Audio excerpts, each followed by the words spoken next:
Conquered. I was told to breathe in. I didn't think I could breathe in as Did you make that noise in real life, or was that for dramatic effect? That's dramatic, a bit of emotion. Do you know, a bit of sound effects? We just went like, I kept breathing in and went, oh, it's going to ouch. And Did you feel it?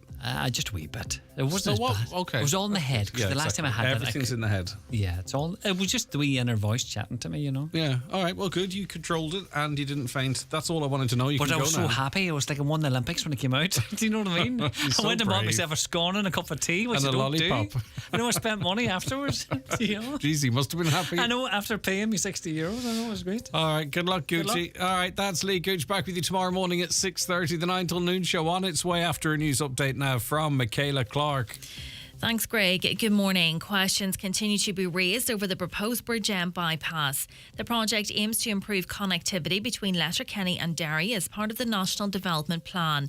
A recent public consultation revealed the preferred route option. However, there are fears the project would be detrimental to businesses in the locality. Councillor Nicholas Crossan says it's vital that the concerns voiced are taken on board. We have petrol stations there, arcades, restaurants, pubs. So there's an awful lot of business and there's an awful lot of rates paid in that strip of maybe a couple of 100 metres.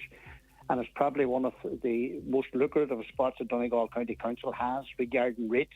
So I think that the business people have to be listened to, and we have to go back and rethink about the bypass of Bridgend, because on the Derry side it has stopped. So there's not much point in Donegal County Council carrying on. An Inishowen councillor believes the peninsula is being ignored when raising questions over possible gaps in the fire service.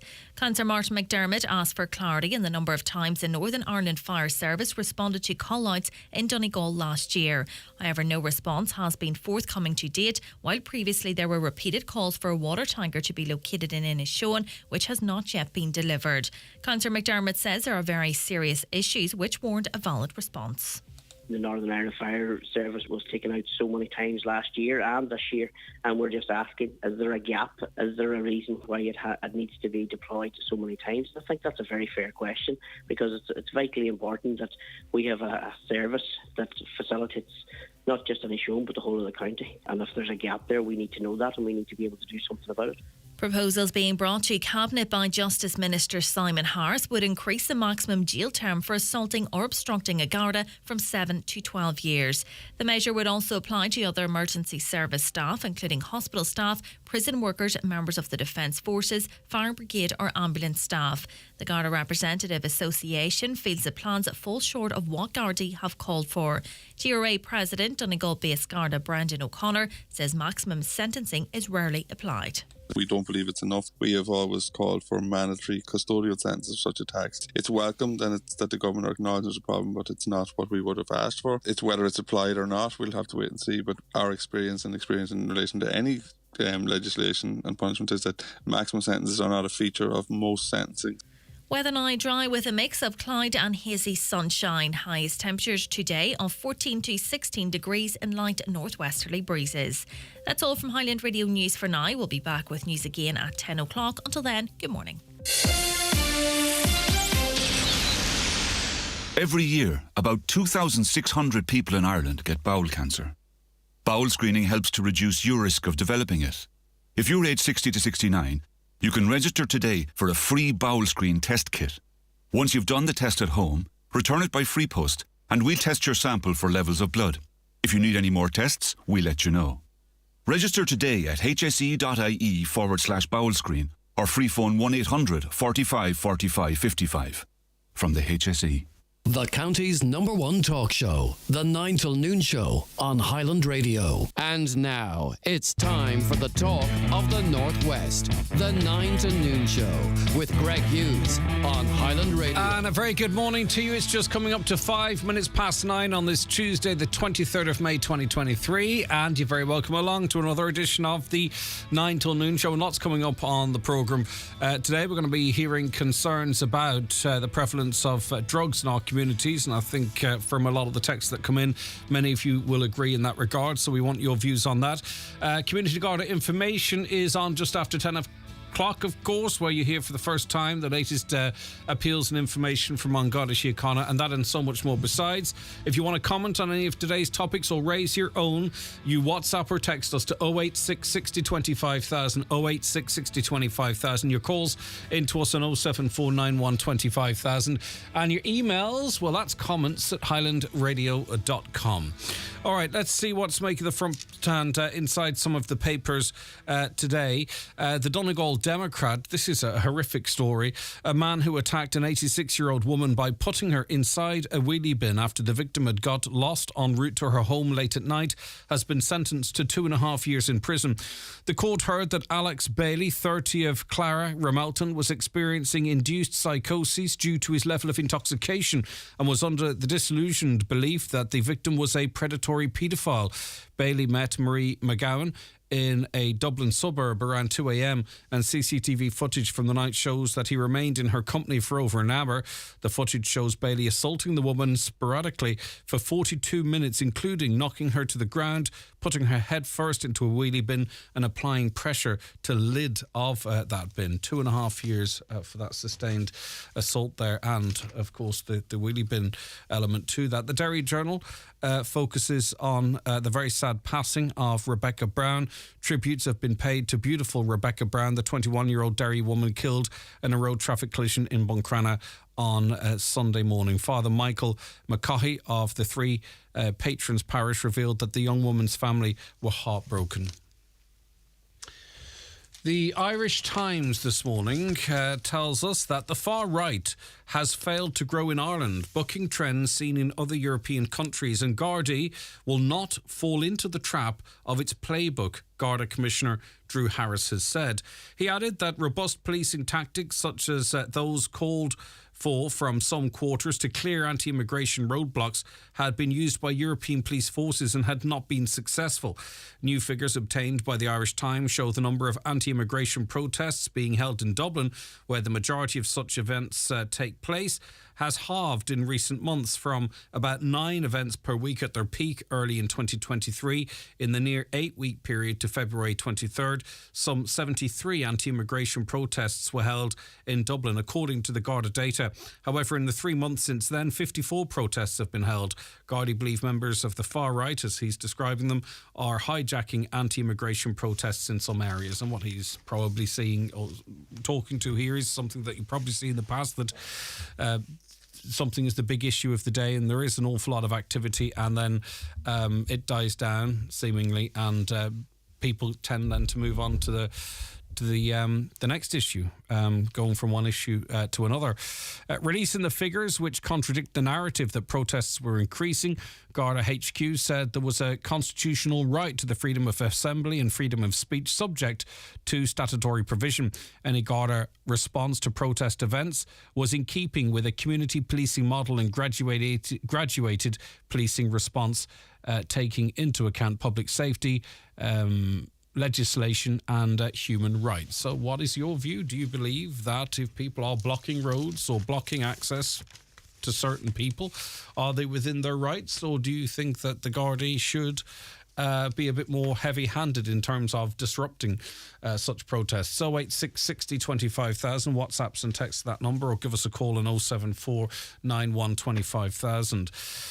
In the Star today, the family of Jasmine McMonigal, who was strangled by her on-off partner, have described him as evil and someone who has ruined all of their lives.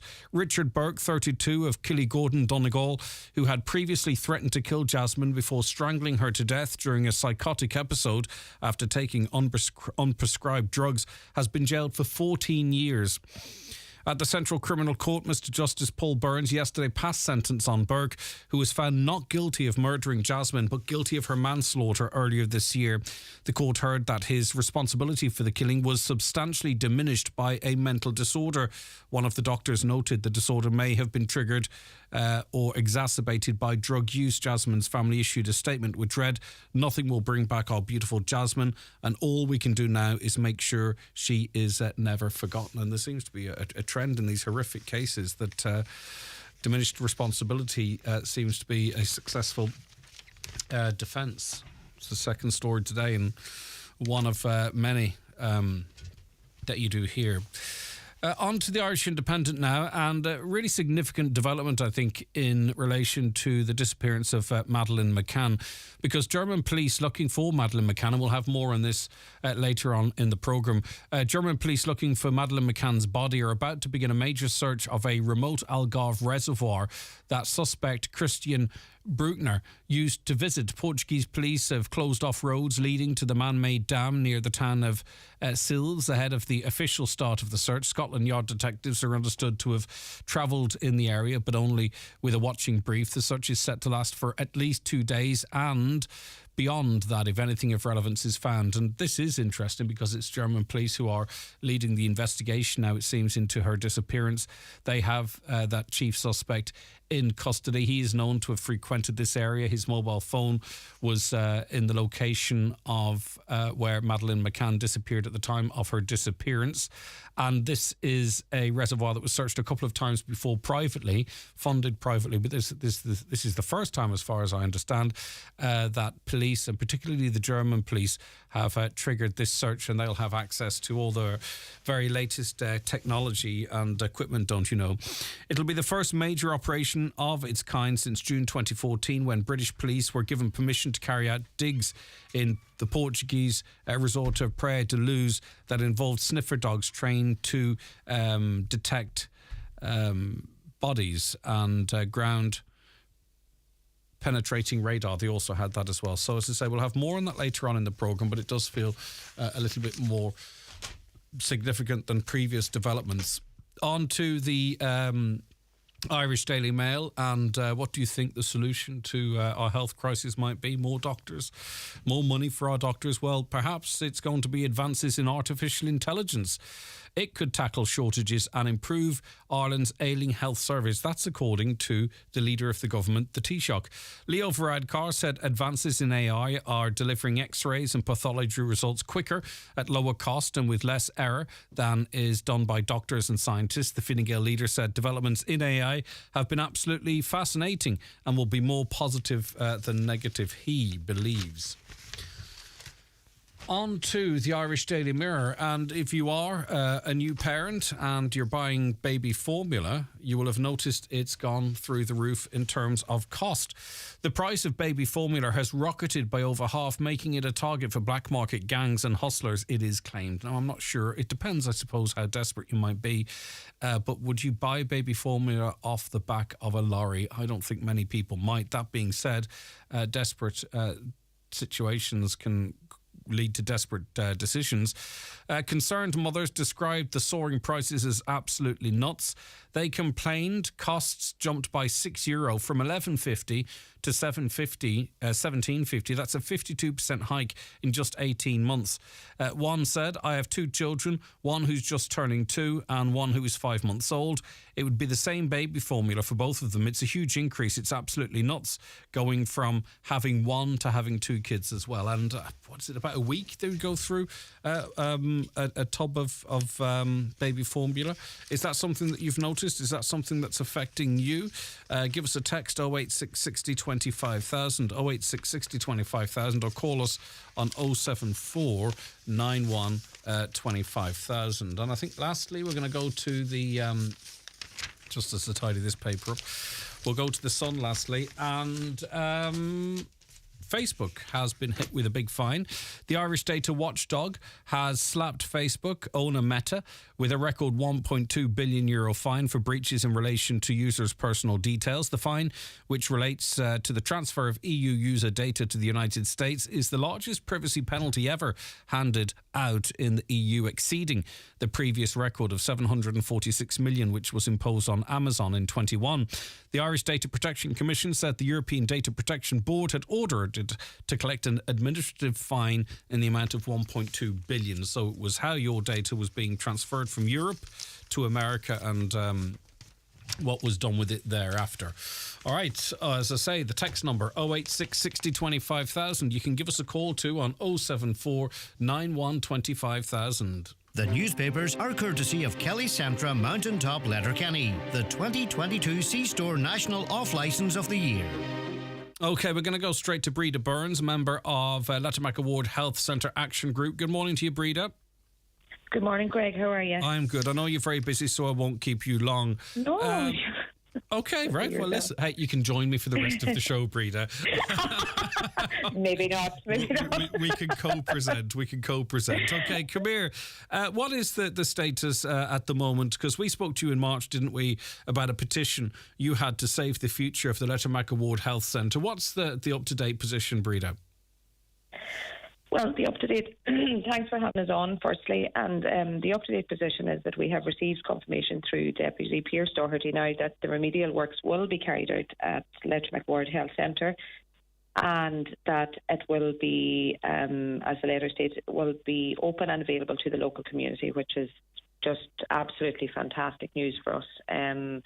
Because last time we spoke to Highland Radio and when we started the petition, the status was under review, which had no deadline or, we didn't know when was it going to open or when the works might be carried out.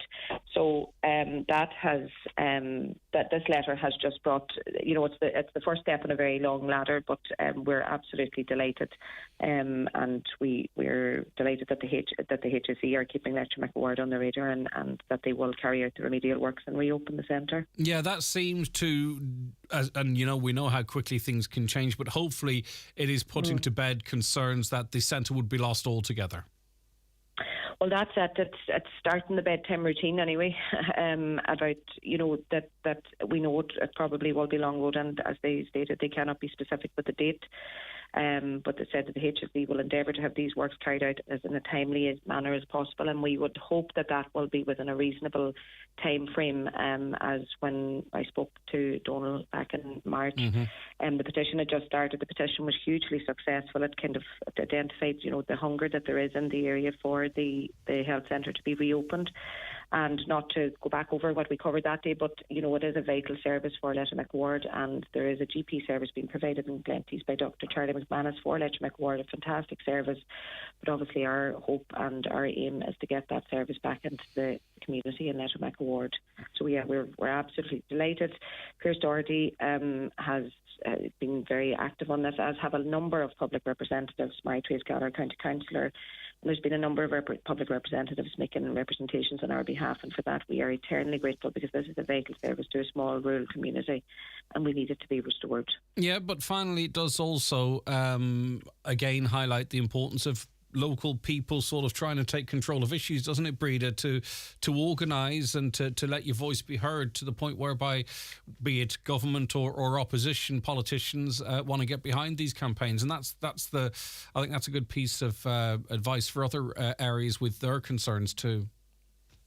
Well, yeah, I think it takes, you have to start it with just a public meeting in the local hall, but I mean, there was a need identified. It was the small rural communities. It's really important that we retain all our services. It's, there's the GP service, and as I say, we had to fight also to keep our post office 9-10 years ago. So, it's important for the social fabric.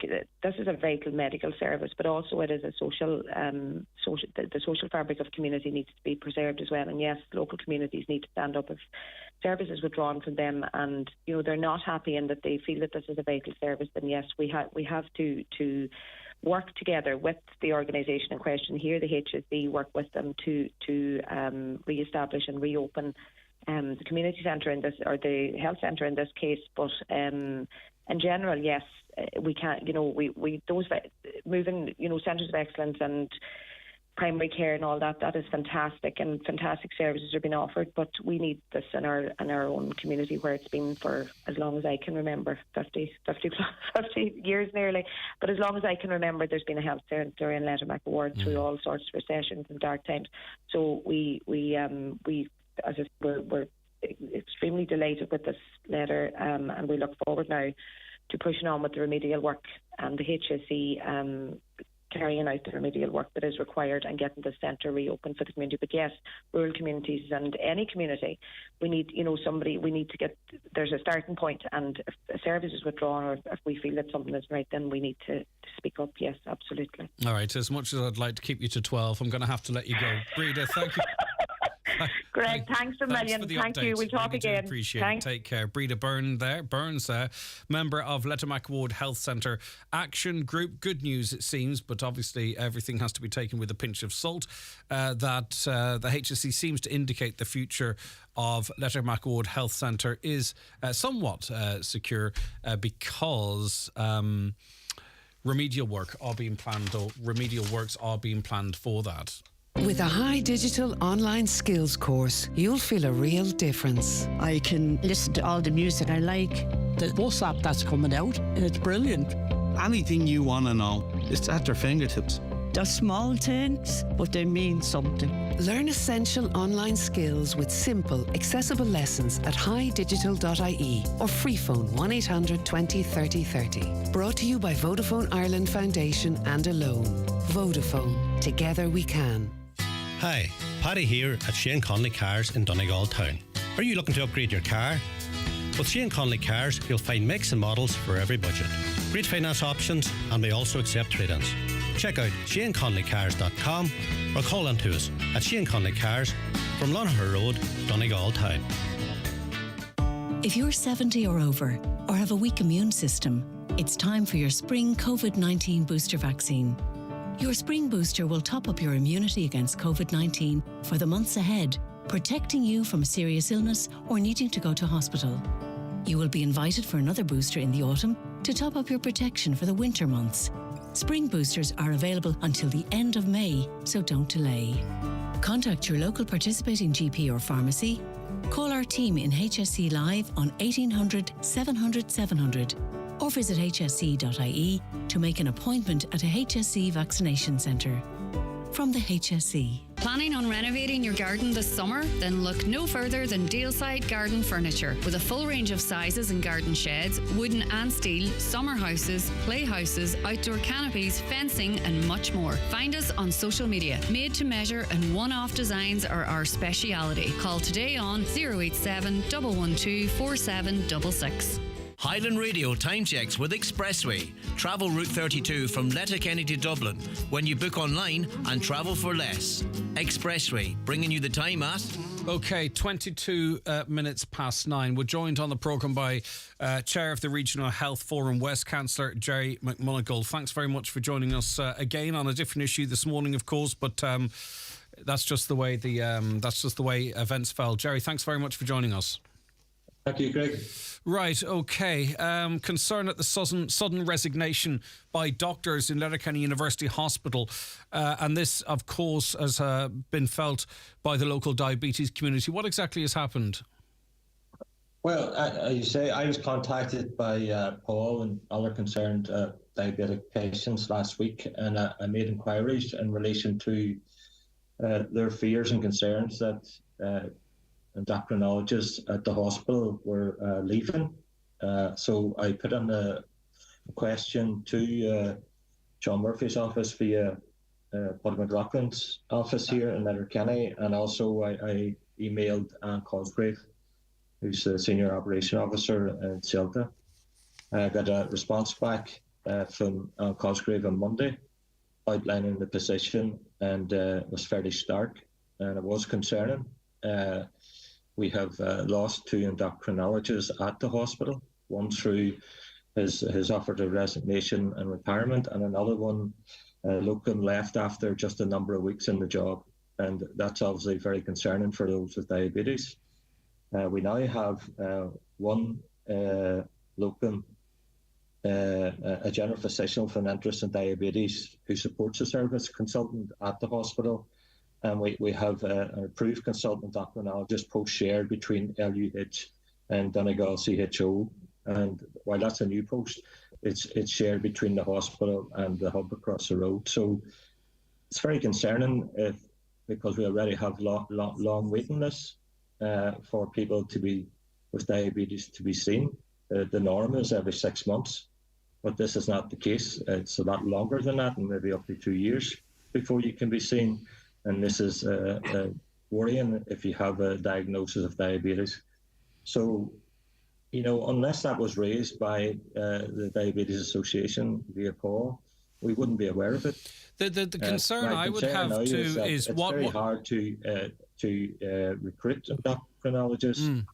With the pressures we have already on LUH, I'm very anxious, and I'll be raising it today at the Regional Health Forum as to what steps are going to be taken to fill these posts. Yes, but I think it would be very insightful to find out why one has left, why one came in and didn't hang about, because obviously that might give us some indication as to, how long we might have to wait to fill these positions if they are filled at all. I mean, and these are personal decisions, and it might be hard to find out that information, but is it because of the working environments? Is it the conditions? Is it because they feel their hands are tied? Or is it just happenstance in their own personal lives? Are they important things, if they could be found out, to sort of find out?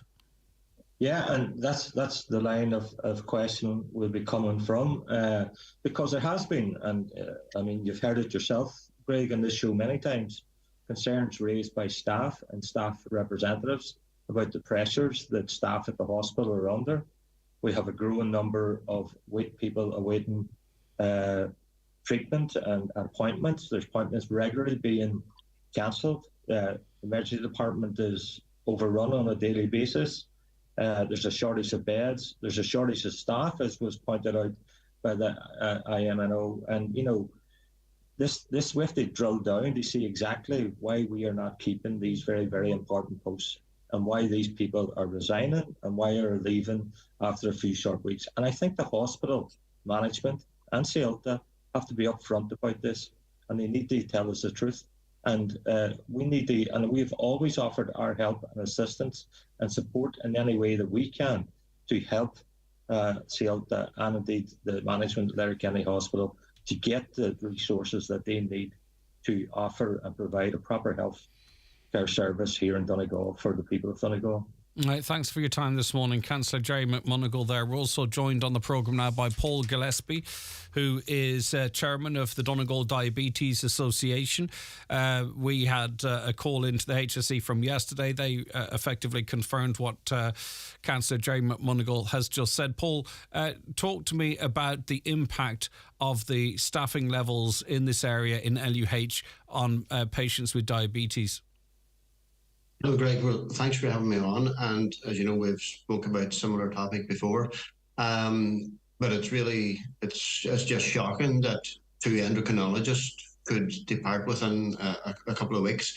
We're now left with no endocrinology. Now, whenever, as the letter from Sean Murphy says, that the current long-serving endocrinologist will shortly, he's given in his notice, so he's working his notice. But as Jerry rightly says, serious questions have to be asked now of Letterkenny management. What is so badly wrong that they cannot hold an endocrinology staff? You may recall, I was trying to go back through my notes, but it's at least 4 or 5 years since Letterkenny was finally approved for a second endocrinologist post, because we have the worst waiting lists in Ireland. We've terribly under-resourced. And it's took them over 3 years to actually fill the post. And now, whenever the new endocrinologist arrived, he was only in work 3 weeks, and whatever, he was handed a massive caseload, but inadequate resources. Even in the statement there from that Jerry got from Sailcha Head, it says that the consultant was only employed as a locum. Well, it's supposed to be a permanent full-time job. So the questions have to be asked. We'd love to see the resignation letter to Sean Murphy, because the questions have to be asked. Was he put in with a full team, a registrar, secretary support, nursing support? You can't expect one man to come into a hospital to try and get, the target is to get the waiting list down from 24 months to what they should be. It should only be every 6 month review for type 1 diabetic, which is a critical life-threatening condition. And yet it's the management in Letterkenny has to answer some serious questions here now. Until such time as that explained, I have it in my head, imagine this person landing into the hospital, seeing firsthand what's there, seeing the caseloads, seeing the fact that there are 1 or 2 other consultants' positions not filled, as you then talk about, maybe are the support staff there or not, we don't know. And then seeing the same person seeing a job advertised in a hospital in Dublin where he or she might be the 5th person in a 5-person team and that can just walk into a completely different working environment. Like, I don't know that to be the case, but it would be very interesting to find out, because if it is the case that consultants come to Letterkenny and they go, well, I'm not getting paid for this. I'm not getting paid enough for this, and leave. We need to know that. We need to know that. And if the hospital management need our support in backing them in this regard, let us know if that's the case. But in the absence of them telling us, that sounds like the most probable reason as to why they can't retain the staff in this area. Oh yeah, I would totally agree. Like, there has to be serious concerns exactly what facilities. And say, if he walks into a job anywhere else down south, like, he would have the full supports. But Letterkenny is so under resourced, because even like the current endocrinologist, like, he has been begging and pleading at every meeting we've ever been at for the last 10 years to say he needs another endocrinologist. So now, whenever the new guy has departed, he's just saying, like, he just can't cope anymore. Like, so it's just the frustration and the stress of trying to run a service with totally inadequate resources. It's can't be done. Like, so what we have at the moment, we have had the approval of effectively 3 consultant endocrinologist posts. That was confirmed, as you say, following a battle. At the moment, we've got 1 consultant endocrinologist who is leaving.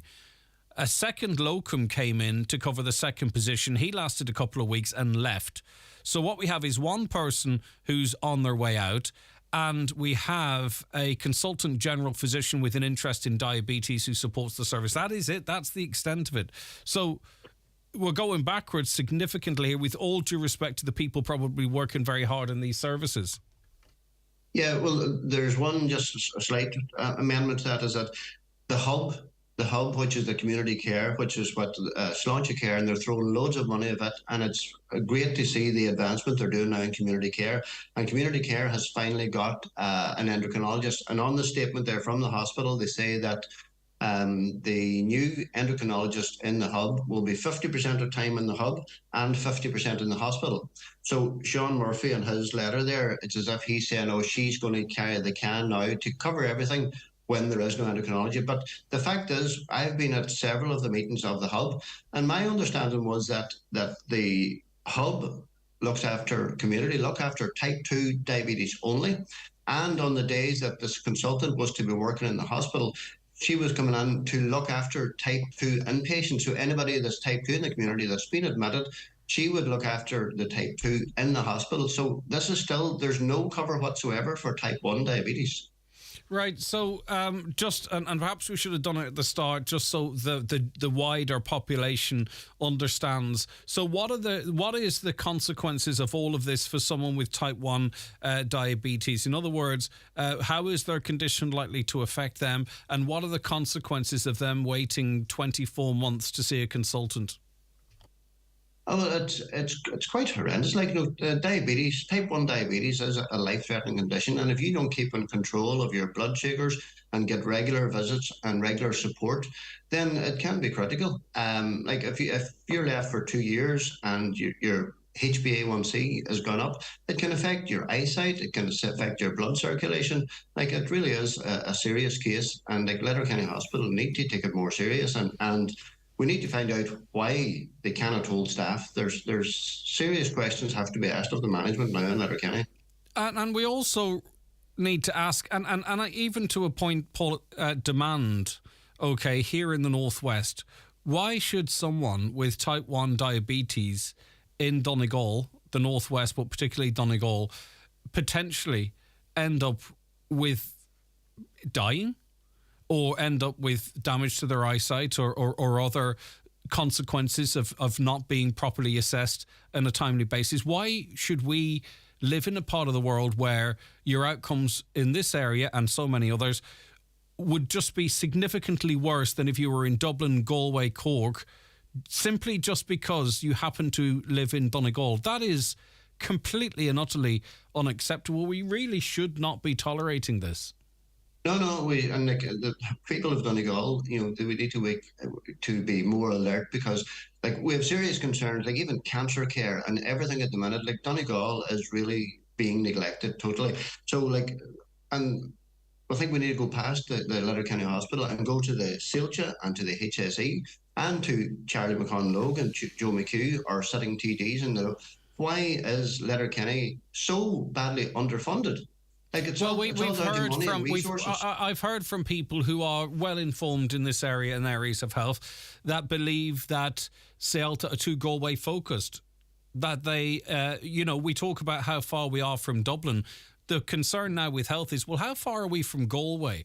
Because there is a genuine concern that Celta, won all the belts down in Galway at the expense of what's happening in Donegal. And if we want treatment, well, you're going to have to travel for it. So it's not actually as much nowadays. It's an equal concern, perhaps, our concern from Dublin in terms of decision making. But in terms of health, our distance from Galway is starting to really impact negatively, I think, on the health services, and it's people's well-being and lives as well. This is not just an annoyance that we talk about and we'll get over, right? This is the conversations we've been having on this programme, Paul, if you'll indulge me for a moment, over the last couple of weeks in terms of cancer care. Far worse cases, but also outcomes. Now we're hearing in terms of diabetes, people waiting an incredibly long time with type 1 diabetes. Their outcomes are worse. This is all simply because of decisions that are being made and because of where we live. We can't keep tolerating this, Paul, if we are. I know you're not, because you're a very strong voice in this area, but I think you understand the point I'm trying to make generally about our healthcare here. 100%, yeah. Because I do know from several patients that have been in there whenever the new endocrinologist has started, and he was young, vibrant, enthusiastic, and apparently he was very knowledgeable on pump therapy. Pump therapy for type 1 diabetes is now gold standard. You cannot get it in Donegal. Any adult in Donegal, they have to travel to Cork or Dublin, and then when they come back to Donegal, they can't get appointments to go in to keep the care. So governance, and the hospital recently appointed a new man to do with governance. So where's he in all this, and how can they now? So if you think about all the nursing staff in the hospital work under the endocrinologist, and when he goes, what are they going to do? How can they provide a safe service if they don't have an endocrinologist? So we need to find out from the HSE and actually Minister Stephen Donnelly, what immediate are they going to do to continue care in Letterkenny Hospital? Well, they say, here's the statement. The shocking thing is, are they going to continue care in Letterkenny? Well, because the last we put a question into them. This is the last paragraph of it. Letterkenny University Hospital is actively working to recruit an endocrinologist LUH is actively working to recruit to the endocrinologist vacancies. In the interim, we are also exploring options to maximise the level of cover that we can provide for diabetic patients. So there's no certainty there. That's just to say, it doesn't say anything really, if the truth be told. It doesn't say anything at all, yeah. So I've actually spoken to Charlie McConlogue this morning, and we're demanding, we need Stephen Donnelly, we need the heads of the HSE, we need the heads of Silcha, all in Letterkenny, to see what has gone wrong that they cannot retain staff. Why has an endocrinologist left after only 3 weeks? It's shocking. Especially a locum, because to get them in the door first of all. Especially a locum, because they probably were coming in on better terms than a full-time consultant. Last time I had an opportunity to interview Stephen Donnelly, it was not necessarily on this specific issue, but I tried to ask him, what's going on at Letterkenny University Hospital, and he said, well, we've just pumped €30 million extra into Letterkenny University Hospital, blah, blah, blah, blah. And I don't mean that disrespectful, okay, but we're still talking about, where's that money going then? We did hear that it's probably going mostly on wages and wage increases, and that's fine if there's a huge staff down there and they have to get paid. I've no issue with that, don't get me wrong, but we were told effectively that this 30 million was to make things better. It's not. We're going backwards, and particularly in type 1 diabetes care, this is life and death. This is good versus bad outcomes. This is not something that platitudes will sort out. We need action, or we need explanations, and if there's a campaign that the hospital needs us to get behind, let us know what it is. Oh yeah, look, we're constantly telling the hospital, like, whatever, we'll shout from the rooftops, whatever they need, we will push to get it. But like they're saying, okay, everything is going well, and as you said there, 30 million was additional money has gone in.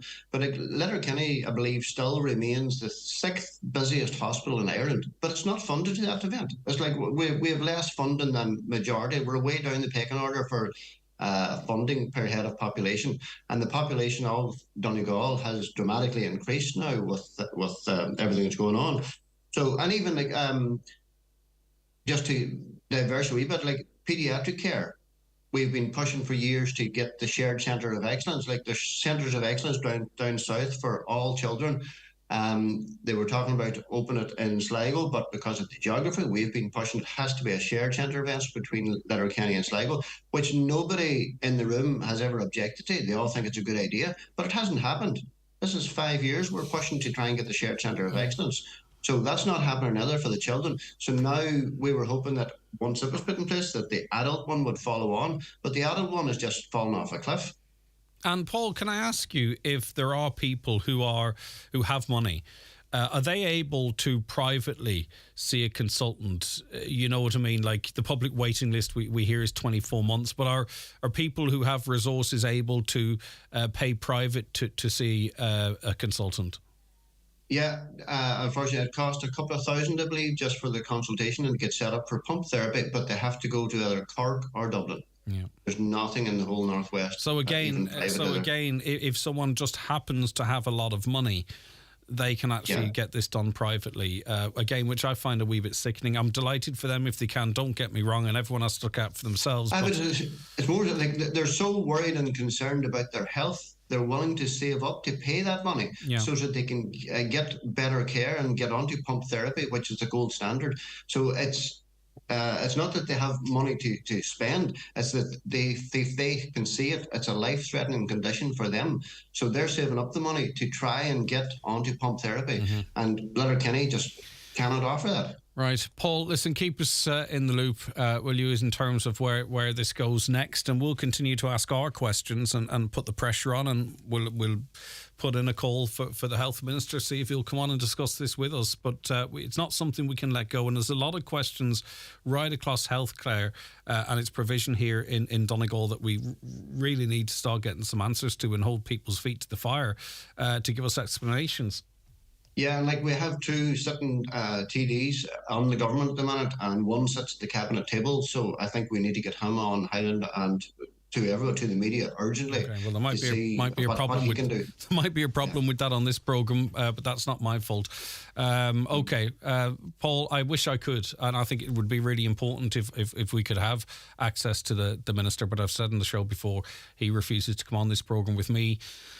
So there's not much I can do about that. But Paul, listen, thank you very much indeed. We can still make contact with offices and all that type of stuff. Take care of yourself. That's Paul Gillespie, who's a fantastic advocate as chairman of the Donegal Diabetes Association. 086 60 25,000 if you want to get involved in the conversation. 086 60 25,000 or give us a call on 074 91 25,000. Watch the show live now on YouTube, Facebook and at highlandradio.com. Want to work from home without the worry of dropped connections? What about enjoying a film without any freezing? Do your kids want to be online at the same time? National Broadband Ireland is delivering high-speed fibre broadband under the National Broadband Plan to homes, schools and businesses across rural Ireland. To find out when you can get connected, simply contact one of our broadband providers. We have almost 50. Or check your air code at nbi.ie. NBI, building a limitless Ireland, supported by the Government of Ireland. It's the Right Price Tiles and Wood Flooring biggest ever sale. 10 million euros worth of stock in store and ready to take home. All tiles, wood flooring, outdoor tiles and bathware. Everything is slashed in price. Right Price Tiles and Wood Flooring. Ireland's biggest range, best prices and in store to take home today. Sale now on. If you're running a business in Donegal, Local Enterprise Office Donegal has a range of supports that can help. These include Startup and Business Expansion Grants, Lean and Green for micro programs, and trading online vouchers to help more Donegal businesses develop their e-commerce and trade online. Our team is here to provide Donegal SMEs and startups with training, financial supports and mentoring. For more information on supports available and upcoming events, visit localenterprise.ie/Donegal. I've just had the Eclipse Cinemas experience. Wow, they truly have taken a night at the movies to a whole new level. Amazing recliner chairs, director's lounge VIP rooms, pizza and hot food served to your seat. Have a glass of wine and enjoy the film on the big screen. Try it for yourself at Eclipse Cinemas, Bundoran and Lifford Strabane, where the stars shine brighter. By the way, the pizzas are amazing. You can book your seat anytime at eclipsecinemas.ie. I find that finding stuff is good. Finding that one earring down the back of the sofa. Or finding my perfect match on a dating app. I even went to India once to find myself. And at Specsavers, an audiologist helped me find sounds I hadn't heard for years. With PRSI, the hearing aids were free. I find that extremely useful. Find your lost sounds. Book a hearing test at Specsavers. Terms and conditions apply. You'll find them on our website. Planning on renovating your garden this summer? Then look no further than Dealside Garden Furniture. With a full range of sizes in garden sheds, summer houses, playhouses, outdoor canopies, fencing and much more. Dealside Garden Furniture Lifford. Made to measure and one-off designs are our speciality. Find us on social media. Hi, I'm at the Garda station, but it's nothing. I told this girl I was seeing for a while that I'd put shots of her up online. Shots she sent me, so they're mine, really. I only said I'd do it, but the guards are saying that's a crime now. It's not my fault, Mum. I didn't do anything. I only said I would. Threatening to share intimate images is a crime with serious consequences. Contact your local Garda station if you need to report it. Brought to you by the Government of Ireland. Join us for the Hyundai 232 Celebration Week, May 22nd to 28th. Celebrating Ioniq 6, winner of World Car Design of the Year, World Electric Car of the Year, and overall World Car of the Year 2023. And the Ioniq 5, winner of the same awards in 2022. Visit the Hyundai 232 Celebration Week to order your new Hyundai from our multi-award winning range, including Ireland's best-selling car, the Tucson. Hyundai, a class apart. The 232 Celebration Week is now on at Divers Hyundai, Canal Road, Letterkenny, until Sunday the 28th. Okay, as you've been hearing, Richard Burke from Killygordon has been sentenced to 15, although there's various reports here, it's 14 years in prison, with the last 12 months suspended for the manslaughter of his on-off partner, Jasmine McMonagle. Owen Reynolds, reporter with Ireland International News Agency, joins us on the programme now. Good morning, Owen. Thank you very much for your time today. Good morning. How are you? I am good. Okay. Go ahead, Owen. Well, you just said there about the sentencing, and there's various reports. He was sentenced to 15 years, with those final 12 months suspended. So usually, I mean, I know where the confusion is, because often the way it's written is that he was sentenced to 14 years, and then it's usually explained later on or further down what that actually means. Understood. But those 12 months that are suspended for a period of 5 years. And that was because the judge in the case of Mr. Justice Paul Burns in the Central Criminal Court in Dublin, he wanted to impose conditions on Richard Burke post his release that he will have to adhere to. And if he doesn't adhere to those conditions, he will serve that remaining 12 months of a sentence. And those conditions include things like he must, before he leaves prison, he must have undergo a psychiatric assessment, and then he must, take his medication, or whatever medication, if medication is required at that point, and he must also comply with whatever guidelines are set down by his doctors, but also by the probation services after that period. So it's quite a lengthy sentence that he has been subjected to. Indeed. And before we just one more question on the sentence, Owen, and thanks so much for the clarity there. Will he serve 14 years, or could you get out earlier, on good behaviour or some other criteria? Yeah, well, he has already served, I think it's about 2 years. So his sentence will be backdated by whatever time he has served already in custody. And then there is always the opportunity for every prisoner to gain to have 1/4 of their sentence knocked off for good behaviour. And essentially every prisoner starts off with that 25% reduction, and that can only be taken away for bad behaviour in prison. Okay. So presuming that he, behaves himself there, he will have another 25% reduced from that 14-year period. Okay, and the case itself, Owen, it was a harrowing case, but particularly, of course, for Jasmine's family. Can you give us a brief outline of the case? Yeah, well, without going into the details of too much of the detail of what happened to Jasmine, she was beaten to death and strangled in her own home by Richard Burke. He also had with him various weapons, including a meat cleaver, when Gardaí entered the house.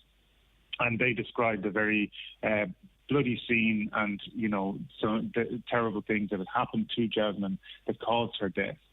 She, as I say, her 2 children were in the house as well, and that was there was a standoff between Gardaí and Richard Burke for some hours before, involving Garda negotiators and so on, before they were able to enter the house. And the reason they did enter the house all of a sudden was because they realised that there was at least one child present there. So, that was the scene that confronted Gardaí when they entered there. Mr. Burke, Richard Burke, appears to have been undergoing a psychotic episode at that time, which was, there was a couple of psychiatrists who gave evidence in his trial, and they said that was brought on by a delusional disorder, but also that drugs and alcohol may have been a factor and may have exacerbated his problems and may have even triggered the psychosis that he was undergoing. But nevertheless, as a result of that psychosis, his responsibility for that killing was substantially diminished, is what the doctor said. And was that, the jury in the trial... sorry, before we get to that, was that seemed to have been accepted by the prosecution? Did they oppose that defence? No, they didn't, because their own expert, who they called, whenever a defence raises mental health in this way, either for diminished responsibility or for a verdict of not guilty by reason of insanity, the prosecution will have the opportunity to have their own expert go in and assess the person and decide whether or not they're going to oppose that or accept it. In this case, the expert that was called on by the prosecution, that is a consultant psychiatrist, largely agreed with the diagnosis of the other psychiatrist, and therefore there was no challenge to that. And so even though it went to trial, and you might think it's a bit of a strange idea to have a person going on trial where both the prosecution and the defence agree, but it is something that in our legal system, these decisions where it's diminished responsibility or where it's not guilty by reason of insanity, a jury has to make that finding. It can't just be made by lawyers and by judges. So that's why there was a trial in the first place. But the jury was given, they were told essentially that there was no real option. There was no argument here. The only correct outcome, they were told, is to find this man not guilty of murder, but guilty of manslaughter due to his diminished responsibility because of a mental disorder. And just finally, in terms of the range of sentencing open to the judge for this type of a verdict? Well, anything up to a life sentence, actually. The maximum sentence for manslaughter is life. And the judge did mention that. He said that, if it were not for the mental disorder in this case, he would have been convicted of murder. And in those circumstances, he would have been sentenced to life, and it was open to the judge to sentence him to life in this instance. Now, he did say that before he considered any mitigating factors in the case, he would have set the headline sentence at 17 years. That is a very, very high sentence, even for manslaughter cases. But it was the opinion of the Director of Public Prosecutions that this offence lay at the highest end because of the nature of it. It was a defenceless person who was the victim. There were weapons involved. There was a certain amount of premeditation, and there was such a high degree of violence used. So there were a lot of factors that aggravated this offence that brought it into the most serious category. But the mitigating factors that he took into account, obviously the mental disorder plays some role there, and besides that, there was, what the judge said was, a genuine expression of remorse and grief, self-loathing even, in fact, at what he had done.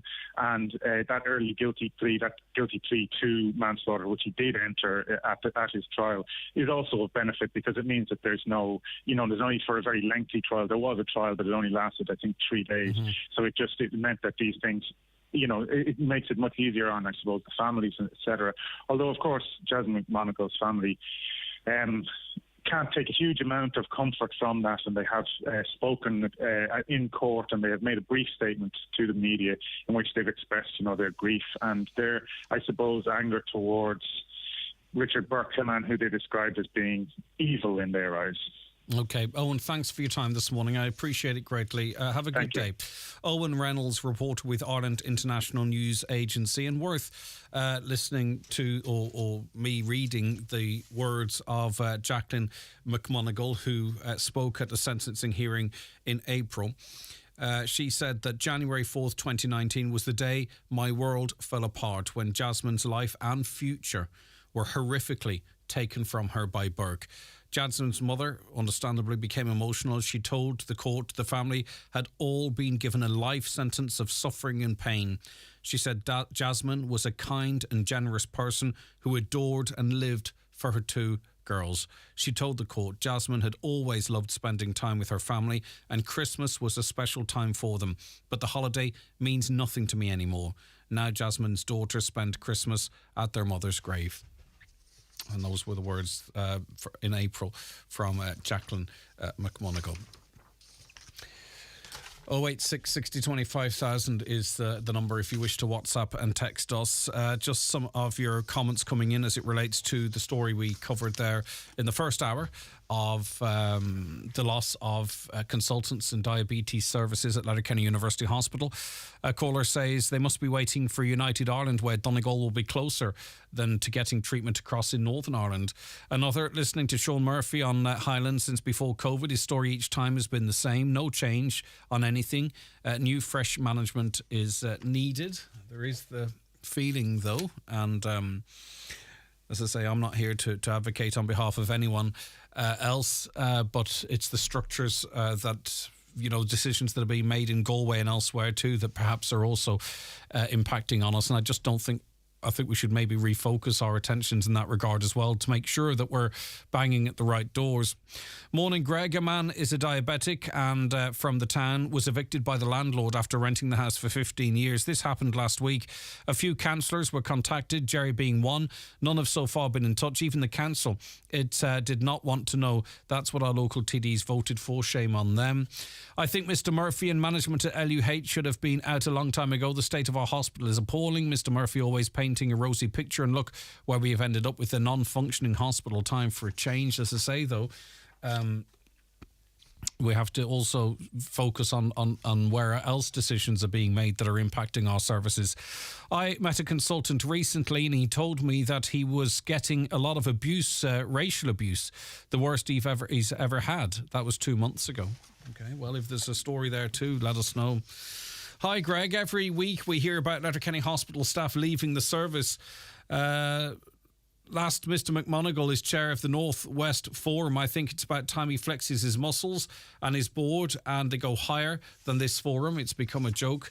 Another, I spoke to a consultant and he told me he was getting huge abuse outside of the hospital setting, and he feared for his children's life and couldn't wait to leave Ireland. I know nothing of these two consultants nor any idea of where they are from, but it's something we need to think about. Okay, that's 2 separate callers contacting us suggesting that they've spoken to consultants who've reported an increase in racial abuse. Now, I'm not saying that's the case per se across the board, or if it was just the experience of those 2 listeners, but as I say, it's 2 listeners saying the same thing. All right, we'll be back with more after the news and obituary notices. Stay right where you are. Spring is here, and so too are the new arrivals at Green Shoes. Shop in store or online now from best-selling brands like Doc Martens, Una Healy and Echo. Also Riker, Kate Appleby, Tommy Bow and many more. Shop LK and One for All gift cards accepted in store.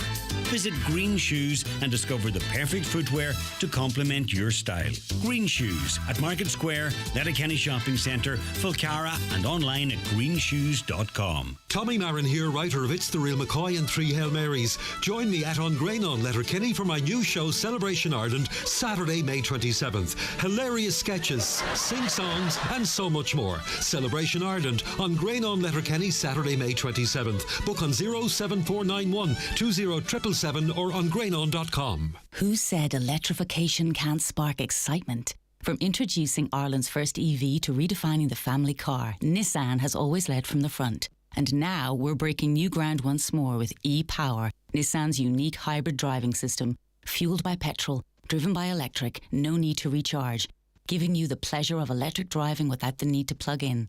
New Nissan Qashqai and X-Trail with e-Power. Drive it to believe it at your nearest Nissan dealer. Nissan.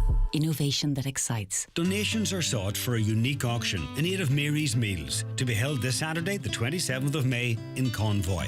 Any new, vintage or antique items will be gratefully accepted. Items can be dropped into Mary's Meals at Greens Market Centre, Letterkenny, to Thursday the 25th from 12 to 4 daily, or to Convoy Hall this Friday the 26th from 12. Your surplus can help Mary's Meals to continue to feed almost 2.5 million hungry children in 18 third world countries. For more info, see Mary's Meals on Facebook. This ad is kindly sponsored by Grow Furnishings, Lisnellan, Letterkenny. Live, on air, online and on the Highland Radio app. This is Highland Radio News. Good morning, it's 10 o'clock. Donald Kavanagh at the news desk. An Inishowen councillor believes the peninsula is being ignored when raising questions over possible gaps in the fire service. Councillor Martin McDermott asked for clarity on the number of times the Northern Ireland Fire Service responded to call-outs in Donegal last year. However, no response has been forthcoming to date, while previously there were repeated calls for a water tanker to be located in Inishowen that has not yet been delivered. Councillor McDermott says these are very serious issues which warrant a valid response. Our service was taken out so many times last year and this year, and we're just asking, is there a gap? Is there a reason why it needs to be deployed so many times? I think that's a very fair question, because it's vitally important that we have a service that facilitates not just Inishowen but the whole of the county, and if there's a gap there, we need to know that and we need to be able to do something about it. People who assault Gardaí and other emergency service workers could be spending 12 years behind bars. The Cabinet is this morning discussing proposals to increase the maximum jail term for assaulting or obstructing a Garda. The legal changes would also be applied to the ramming of Garda vehicles and attacks on hospital staff, prison workers, members of the Defence Forces, Fire Brigade or ambulance crews. Donegal-based Garda Brendan O'Connor is president of the Garda Representative Association. He says the ramming of Garda cars is a growing problem. That's very welcome that that's acknowledged as a phenomenon and that it's going to be acknowledged going forward. So certainly we would welcome that and recognition that that's a very serious and life-threatening situation that our members find themselves, and indeed members of the community, when people like this are on the roads and willing to take this action towards our members. Army bomb experts are currently at the scene of a security alert at sports pitches in East Belfast. Each Belfast GAA club, which uses Henry Jones playing fields in Castlereagh, says it's disheartened and saddened by those who threaten to disrupt the peace. The alert is causing disruption in the area this morning. Lochview Integrated Primary School and Nursery has been closed as a result. The playing fields remain closed this morning as searches continue. Remedial works are to be carried out at Letterkenny Ward Health Centre. The HSE has confirmed the facility will be open and available to the local community. A petition was launched earlier this year in a bid to retain GP services in the area. Breda Burns, a member of the Letterkenny Ward Health Centre Action Group, says it's a huge step in the right direction. We didn't know was it going to open or when the works might be carried out. This letter has just brought, it's the first step in a very long ladder, but we're absolutely delighted, and we're delighted that the HSE are keeping Letterkenny Ward on the radar and that they will carry out the remedial works and reopen the centre. Europe's top court will hear an appeal on the controversial case of Apple tax affairs in Ireland today.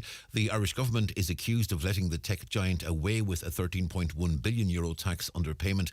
A court ruled in 2020 it was a lawful arrangement, but the European Commission has brought an appeal to the European Court of Justice. The Taoiseach insists there was never a special deal between the Irish government and Apple. Leo Varadkar says he looks forward to the appeal being unsuccessful.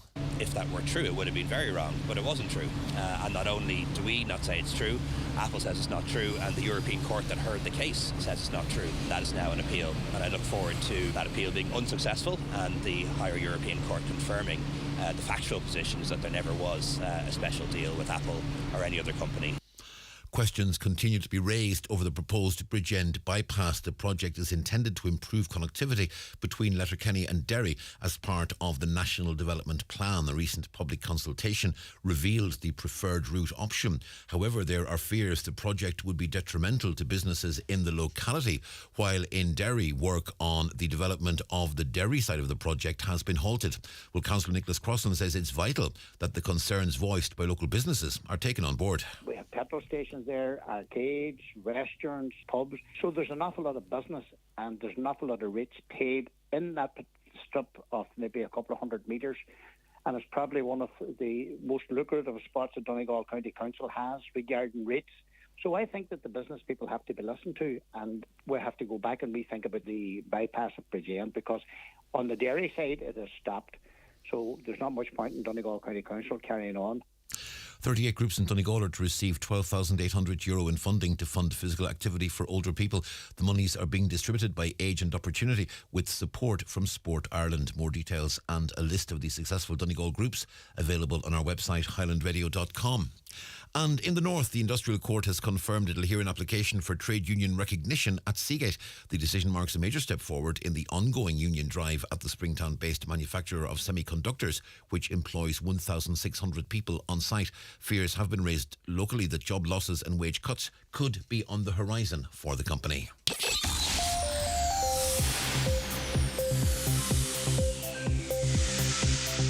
Well, the forecast then met Erin tell us to expect weather to be dry today with a mix of cloud and hazy sunshine. Top temperatures 14 to 16 degrees Celsius in light northwesterly breezes. And that's Highland Radio News. We're back with news headlines again at 11.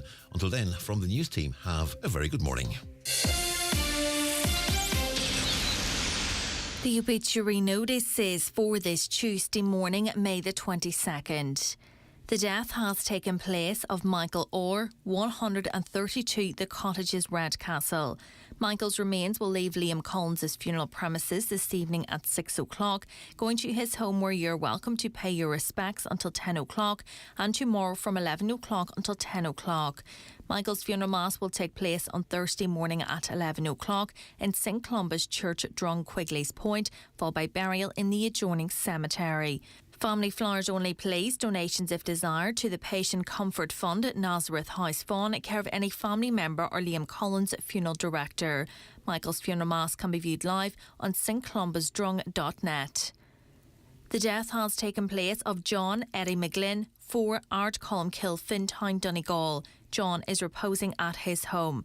Requiem Mass at 11 o'clock tomorrow morning in St Columkill's Chapel, Fintown. Burial afterwards in the adjoining churchyard. Rosary tonight at 9 o'clock. The Requiem Mass can be viewed on the parish Facebook page. The death has taken place of Barry Gately O'Sullivan, Carolina, Black Farm, Buncrana. Removal from McLaughlin and Laughlin Funeral Directors, Buncrana, this morning going to St Mary's Church, Cockhill for 11 o'clock Requiem Mass with cremation afterwards in Lakeland Crematorium, Cavan. Family flowers only, please. Donations if desired to the Donegal Hospice, care of any family member or McLaughlin and Laughlin Funeral Directors. The funeral mass can be viewed online at churchservices.tv. The death has taken place of Anne McBride, née McGill, Woodhouse, Ardra, reposing at her home. Removal from her home to the Church of the Holy Family, Ardra, this afternoon at 12:30 for funeral mass at 1 o'clock. Burial afterwards in the adjoining cemetery. House private before the funeral today.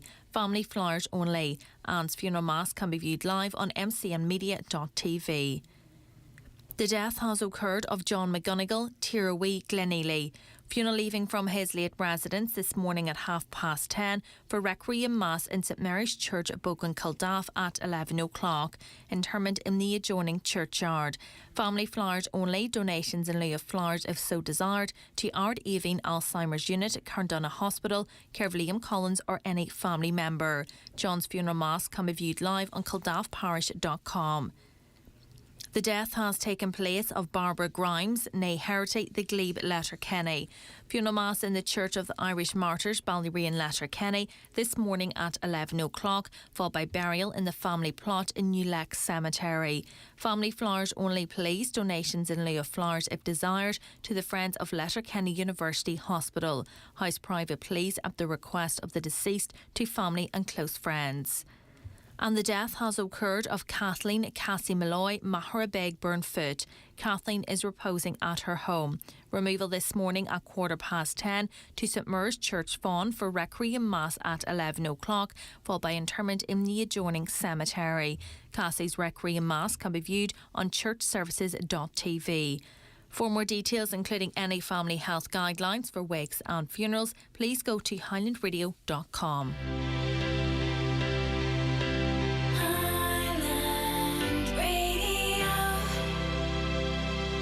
Hi, did you know that your Irish Life pension could help the planet? By investing less in companies that harm the environment and more in those trying to help it, while always aiming to give you the strongest possible return. See irishlife.ie for pension funds that have a responsible approach, or speak to your financial broker or advisor. Irish Life Assurance plc is regulated by the Central Bank of Ireland. Okay, you're very welcome back to the 9 till noon show. It's 10 minutes past 10. We're going to take a quick break now to get you the bingo numbers, because right afterwards we're joined in studio by Garda Sergeant Ewan Walsh for this Tuesday's edition of Community Garda Information. So stay right where you are. The county's #1 talk show, the 9 till noon show on Highland Radio. It's time for NCBI Bingo on Highland Radio. It's Tuesday, the 23rd of May. You're playing on the brown sheet. The reference number is S2. It's game number 21. The numbers are 33, 48, 81, 78, 24, 88, 83, 37, 79, and finally 13. Phone your claim to 9104833 before 8 tonight, leaving your name, contact number and the name of the shop where you purchased your book, and we'll call you back the next working day. Get all your NCBI bingo information at highlandradio.com. If you know the beauty and skincare product that suits you best, you'll find them at McGee's Chemist Letterkenny. From moisturisers, cleansers and toners to day creams and night creams, McGee's have the top brands you know and love, like Lancôme, Clarins and La Roche-Posay. Also Elizabeth Arden, Vichy, Nukes and many more. All at McGee's Chemist, Main Street, Letterkenny, and online at mcgees.ie, where the best costs less. Transform your garage with an electric roller garage door from Garola. It's time to modernise with a fully fitted roller door from just €997. With 21 colours to choose from, we'll even take your old garage door away. Book your free survey today. Call 1800 827 515 or visit garola.ie. Join me, Marty Friel, this and every Friday night from 8 for Rockin' Hits on Highland Radio in association with Arena 7 Letterkenny. If you're celebrating a birthday or a work night out, Arena 7 Entertainment Complex has it all. Check out arena7.ie. The Community Garda information slot is brought to you by Sheridan Security Systems, protecting what you value most. Call today and get your zero-wire alarm system from €299. Sheridan Security, 91-26025. Okay, Tuesday morning, 12 minutes past 10, the 23rd of May. We're joined in studio now by Garda Sergeant Ewan Walsh from Letterkenny Garda Station. Ewan, thanks so much for joining us. Morning, Greg. How are you? I'm good, and we've quite a bit to get through. So we'll start with the Garda investigation into a fatal road traffic collision in Loddon. Yes, Greg. Gardaí in Buncrana are investigating a fatal road traffic collision which occurred in the townland of Loddon, Buncrana, just outside Buncrana on the main Buncrana to Derry Road. It occurred on the early hours of Sunday morning, the 21st of May, so Saturday night, Sunday morning, at approximately 3:15 a.m. A female pedestrian, aged 21 years, named as Rebecca Brown from Derry, was struck by a Garda patrol car at the scene. No other persons were injured during the collision, and our thoughts and prayers are with Rebecca's family and friends. So we're appealing for anyone with information to contact us at Buncrana Garda Station 07493 20540, or again at the confidential line 1800 666 111, or any Garda station. So anybody in the area time, anybody who is passing who may have dash cam footage, to make it available to Gardaí at Buncrana. So that's the accident last Sunday morning at 3:15 a.m. Okay, and Gardaí also investigating a road traffic collision in Ramalton. Yes, this is a hit and run accident which occurred last Friday morning, shortly before 9:30 a.m. Friday the 19th. Gardaí in Milford received a report of a two-vehicle road traffic collision at Bridge Street, Ramalton. The driver of one of the vehicles was a silver Opel Astra and had been travelling along Bridge Street when a red Mitsubishi Shogun, partial reg LLZ, collided with the passenger side door of the other car, causing extensive damage. Unfortunately, the driver of the red Shogun did not remain at the scene to exchange details, but continued on in the direction of Rathmullen. So a fairly distinctive vehicle there, a red Mitsubishi Shogun, partial reg LLZ. So we're appealing with any road users who were in the area at the time and who may have dash cam to make the footage available to Gardaí. And again, if anybody observed the incident or they can assist in any way, to contact the Gardaí at Milford 07491 53060. Yeah, and I suppose the driver should take note that there's a good description, a partial reg at least, and probably in their best interest to come forward at this point too. Now, investigations into criminal damage in Dukery Village. Yes, this is a criminal damage incident occurred in Dukery Village between 10 p.m. last Wednesday the 17th and 2:20 p.m. Thursday the 18th, so sometime Wednesday night and in the early hours of Thursday morning. The large welcome stone, which was situated at the top of the corkscrew in Dukery, was broken into pieces between those times. So Gardaí in Milford are anxious to hear from anybody who has relevant information in relation to the damage. And again, Milford Garda Station contacted 07491 53060. And this is not the first instance in Dukery Village, or not the first kind of incident we hear of. You know, it could be park benches, it could be trees. Just worth reminding people and those responsible, Ewan, this is criminal activity that they're engaging in. This is damage to property which is being rigorously investigated. Yes, and it's all property that maybe money is raised through charity or having events to finance these pieces of, to welcome people to areas, and park benches to make the areas more attractive. And again, it's not nice to hear about these things, Greg. Yeah, okay. We have a few appeals as it relates to criminal damage. We'll start in Letterkenny, Ewan. Yes, this is a recent number of incidents which occurred in the James Larkin Court area of the old town of Letterkenny. The first occurred last Thursday at approximately 8:05 p.m. Thursday the 18th. A brick was thrown through the front window of a house, causing it to smash. And a few hours later, in the early hours of Friday morning the 19th, a number of other windows at the same property were smashed by rocks. So again, we're appealing for any residents in the area to make contact with Gardaí if they heard or seen anything suspicious. And again, we're appealing for road users who were travelled in the area at the time and who have dash cam to make it available.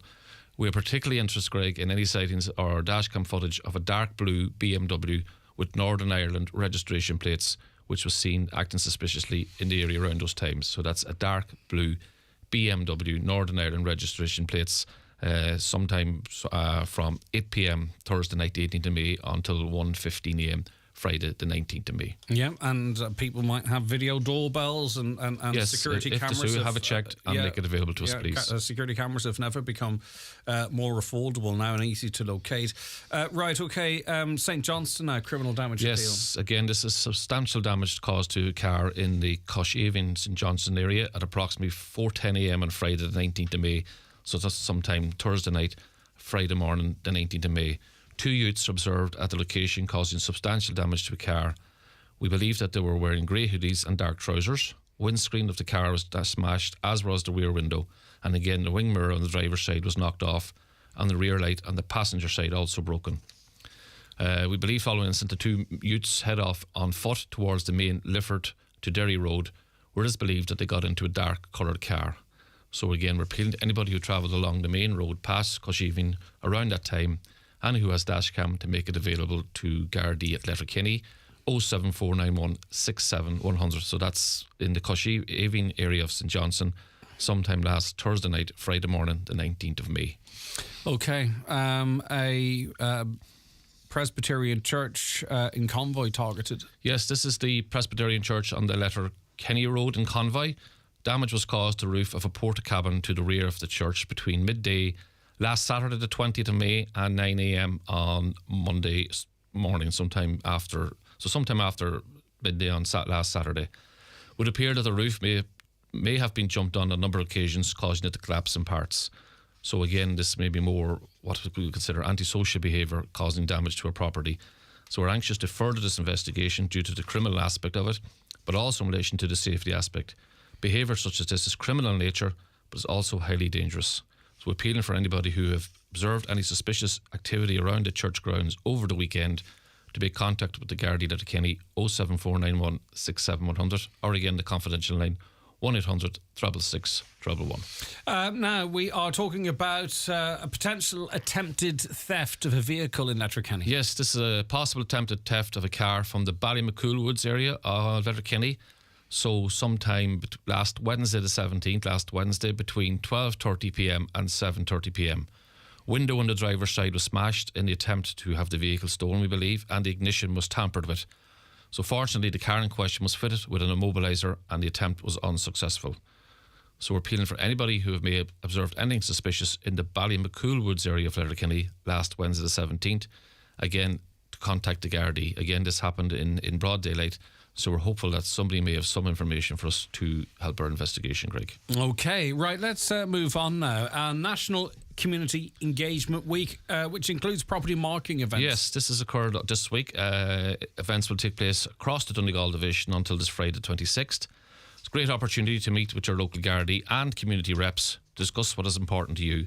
Details of all these events may be viewed on our Donegal Garda Síochána Facebook page. And a number of property marking events which are becoming very popular are taking place this week, and details of these are also listed on the Facebook page, Greg. Okay, now some important information for business owners, I think particularly those in rural areas, because this is intelligence-led warning here, of course, based on information and experience. So what is the warning being issued? So Sergeant Wallace, your friend there, our Divisional Crime Prevention Officer. He's more your friend than mine. Well, he's everybody's friend. Okay. He likes to think that, doesn't he? He's issued a warning in relation to local rural businesses in County Donegal. So we have our OCGs, something that you might associate with a TV show, program, but we have them in our country as well. And the information that we have is that they have made their way up to the northwestern region, and some premises in our region have been targeted by these organised crime groups. So the owners, operators, particularly in rural areas of shops and filling stations, are urged to be aware of the current crime trends where filling stations have been targeted. So the information is that these organised crime groups will conduct surveillance on your property and have visited the same prior to attacking same. So again, Sergeant Wallace has requested that business owners review their security arrangements and take the necessary steps. Again, the information on this will be provided on our Garda Facebook page. I'm not going to go into too much detail, Greg, about how they operate. But I'll tell you, what we can do from quick read-through is they do come up, they do scout, and they're professionals. Yes. And that is not to give them any credit whatsoever. They will block alarm signals, they'll try and access wiring outside the premises and all that type of stuff. So they really know what they're at like. They'll access CCTV hard drives, they'll remove the CCTV, they're looking for cash.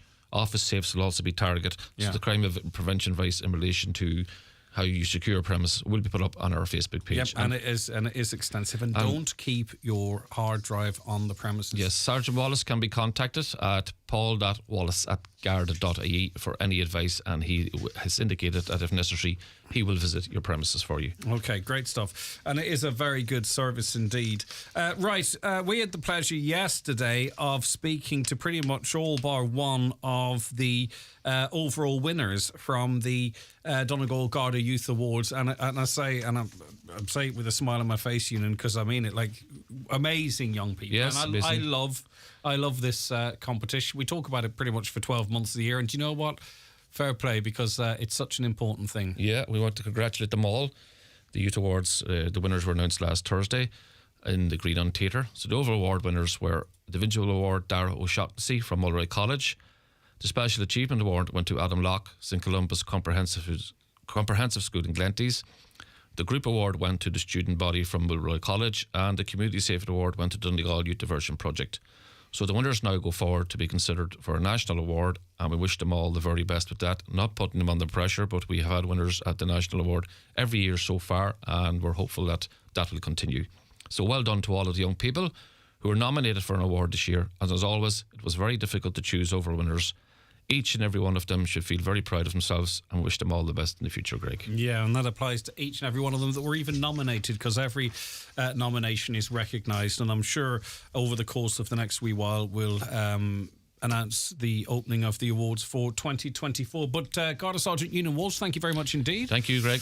Okay, that was Community Garda information for this Tuesday, the 23rd of May. We'll be back with that item on the programme after the 10 o'clock news next Tuesday. We'll be back with more on the programme today after this break. Watch the show live now on YouTube, Facebook and at highlandradio.com. A reminder to passengers going on holiday, take the power of On Post Money. Pay for things all over the world with foreign currency in cash and on the On Post Money currency card powered by MasterCard with 24/7 card support from real people. And with the app, you can set currency rate alerts and we'll tell you when your target rate is reached. Power your travel money with On Post Money. Search On Post Travel Money or visit your local post office. T's and C's apply. On Post Money currency card is issued by PPSE USA pursuant to licence by MasterCard International. PPSE USA is authorised by the National Bank of Belgium and is regulated by the Central Bank of Ireland for conduct of business rules. On Post is authorised by the Minister for Finance to provide foreign currency cash. Hi, Paddy here at Shane Conley Cars in Donegal Town. Are you looking to upgrade your car? With Shane Conley Cars, you'll find makes and models for every budget. Great finance options, and we also accept trade-ins. Check out ShaneConleyCars.com or call in to us at Shane Conley Cars from Lonaher Road, Donegal Town. Donegal Tile Centre are celebrating 35 years in business and are holding a massive 3-day sale this Thursday, Friday and Saturday, during which they're offering 35% discount off selected items. Wall tiles are reduced from $16.95 a square yard to €11, with timber effect floor tiles reduced from $22.95 a square yard to $14.90. There's vanity units down from €460 to $299, and freestanding baths reduced from €1,230 to $799. Stock is limited, so don't delay for these genuine bargains. Get along this week to Donegal Tile Centre, Rossview Business Park, Letterkenny, just off the Polestar roundabout. All right, thanks for your comments. Keep them coming into us. They will be read. 086 60 25,000 WhatsApps and texts to that number. And as you know, you can also give Caroline O'Neill a call on 074 91 25,000. We're joined on the programme now by Donegal County Councillor Gary Doherty. Gary, thanks for your time. Good morning to you. Good morning, Greg. How are you? I am good. Right, now talks are underway to find a new cross-border accommodation for the Youth Reach programme in Lifford because, of course, efforts are now in full swing to keep this facility in the local area. What has raised question marks about it? Well, as you know, Greg, Youth Reach is a programme that's been operating for well over 30 years, and we're very lucky to have had a Youth Reach Centre in Lifford since around about the year 2000, which has been operating very well. It's been offering that accommodation and alternative education source for young people between 15 and 20, and it's been a great success story. Lifford Youth Reach, that centre down there, but unfortunately it became apparent over the last number of months that the contract or the lease on the premises that the current Youth Reach is in was expiring, and also that the centre wasn't really fit for purpose anymore, that really they needed a different space for Youth Reach in Lifford. So as far as I'm aware, a process was entered into where Lifford DTB and cooperation with Lifford Youth Reach were looking for alternative accommodation in Lifford, and unfortunately at this stage haven't been able to find any. So the plan is at this time to amalgamate the service with Letterkenny, but presumably that creates a lot of difficulties for getting people to and from the Youth Reach services. I mean, Letterkenny from Lifford is a tight run, and you know you have to get there and you have to get back. Yeah, absolutely. And look, we have to think about this in the context of what Youth Reach is. Youth Reach is aimed at people who have left formal secondary education without any real formal qualifications either. So really what Youth Reach is to try and get those people back into an environment where they feel comfortable attending something every day and learning and getting qualifications and gaining experience that are going to help them then when they come to enter the workplace after they leave the Youth Reach program. And I think part of that, that's really important that you keep these people in their own communities, because, for example, if you say to someone in Kilgordon or Castlefin or St. Johnson, look, there's a Youth Reach program, we want to send you to it, we think it's a good fit for you, but you're going to have to get a bus to Letterkenny over and back every day. I think that it's not going to happen. It's not. I mean, if I was in Donegal town and there was a service in Bundoran, you know, it might as well be a million miles away. You're not going to go to and from that, and it's a barrier to access. And there should be no barriers to access in terms of Youth Reach. Is there a possibility? And we'll talk about your proposals in a moment. I'm not sure how regularised the times are. Is there a possibility that if we can't, your alternative, if it can't be put into place, that there is a dedicated bus that people get on in Lifford, go to Youth Reach, and it picks them up and brings them back? I mean, if you know what I mean, rather than sort of using, scheduled services, perhaps, is that a possibility? Is that on the table at all? Yeah, I think it is. And look, in that regard, I wouldn't have any criticisms of Donegal ETB for what they've done to try and accommodate the students, because they have been actively seeking alternative accommodation, and they are putting contingency measures in place.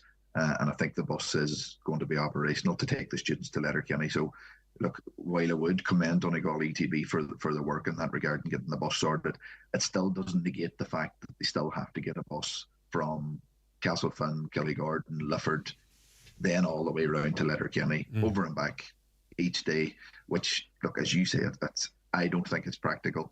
And I don't think anybody could agree that it is. Yeah, it feels like a barrier to access. Right, your proposal is that very close to Lifford, of course, is Strabane, just across the bridge, and a suitable accommodation has been identified there. Your proposal is that this service be provided in Strabane. Now, I don't know what precedent there would be for an ETB service to be operated in what effectively is a different jurisdiction. Has it been done before? Can it be done? Well, the answer to has it been done before, as far as I'm aware, no. I don't think there is precedent for this. But when I raised this at the Donegal ETB board meeting last Monday, I did acknowledge that, you know, this is thinking outside the box a wee bit, and it probably is without precedent. But I think we need to be doing and thinking about all solutions to this issue that we can. I mean, for example, if we were to find a suitable accommodation in Strabane, it would have the potential to tick numerous boxes, with the only caveat being that it would be in a different jurisdiction, albeit one that's just across the border from Lifford and Strabane. For Lifford Youth Reach to carry out its function outside its geographical boundary, I don't see any reason why Strabane shouldn't be on the table, because if we think about Lifford Strabane as an urban area, it's really one large urban area. It may be split down the middle with a county boundary and with the river, but to all intents and purposes, the people in Lifford Strabane coexist perfectly happily, and they cross the border numerous times every day to do their business or to visit family, whatever it is. So on a short-term basis, I don't see why there should be any barrier that if a suitable accommodation was found in Strabane, to just keep the service in the area for the time being, that we can't look at that. And finally, have the ETB responded to that proposal yet to you?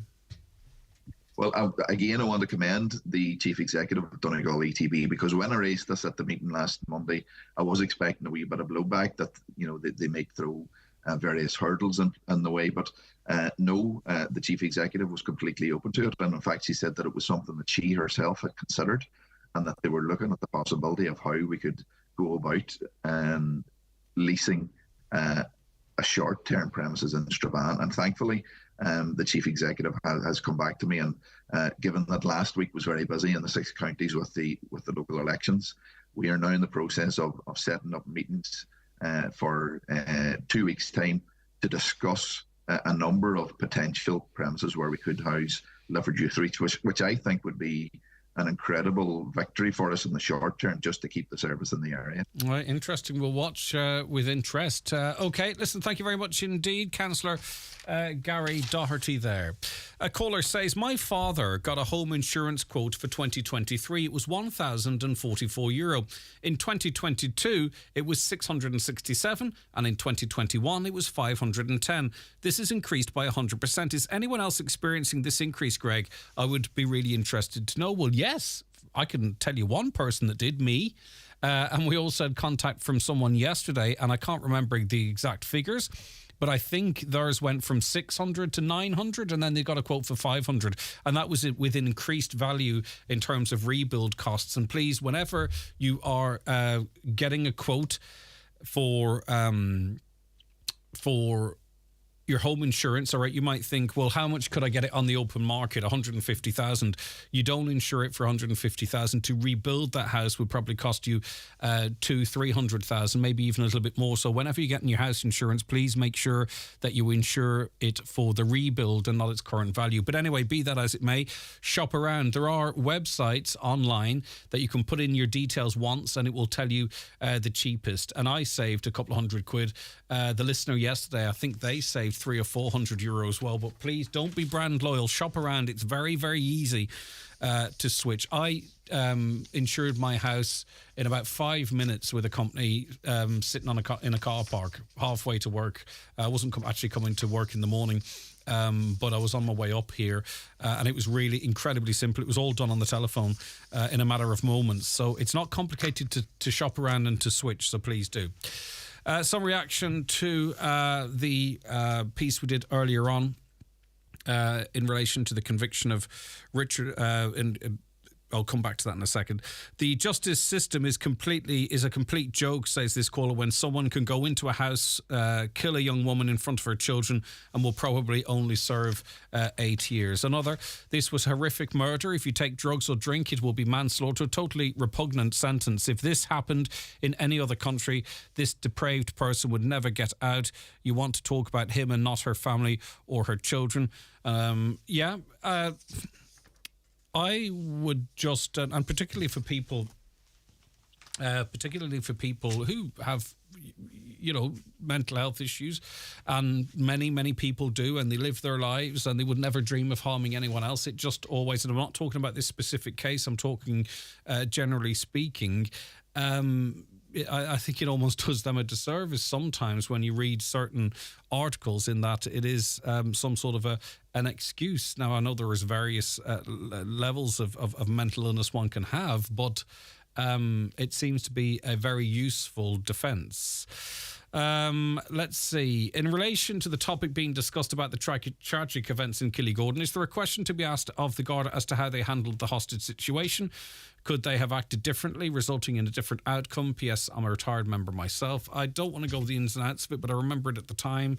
And I suppose you would, as a former member yourself, would understand that as I say, I don't want to discuss it because it's outside of the trial now. But listen, you're a former member of the Gardaí and you would know more than I, perhaps. I'm a type 1 diabetic for over 40 years. The diabetes care at Letterkenny Hospital is worse now than it ever was. Okay. Greg, your comment, if you've money, you can get hospital appointments. These comments annoy me so much as someone who has been told just over the threshold for a medical card. What options do we have? And as Paul said, these people save up. I don't have near the lifestyle of people around me who have a medical card because we have to save. So just don't think because you have health insurance means you've lots of money. It means with what money you have to budget and go without a lot of things. I think you might have misheard what I said. And this is with absolute respect. What I'm saying, it was nothing to do with medical cards. I was saying that there are many illnesses out there that people need a quick diagnosis with. And the system is chock-a-block, it seems.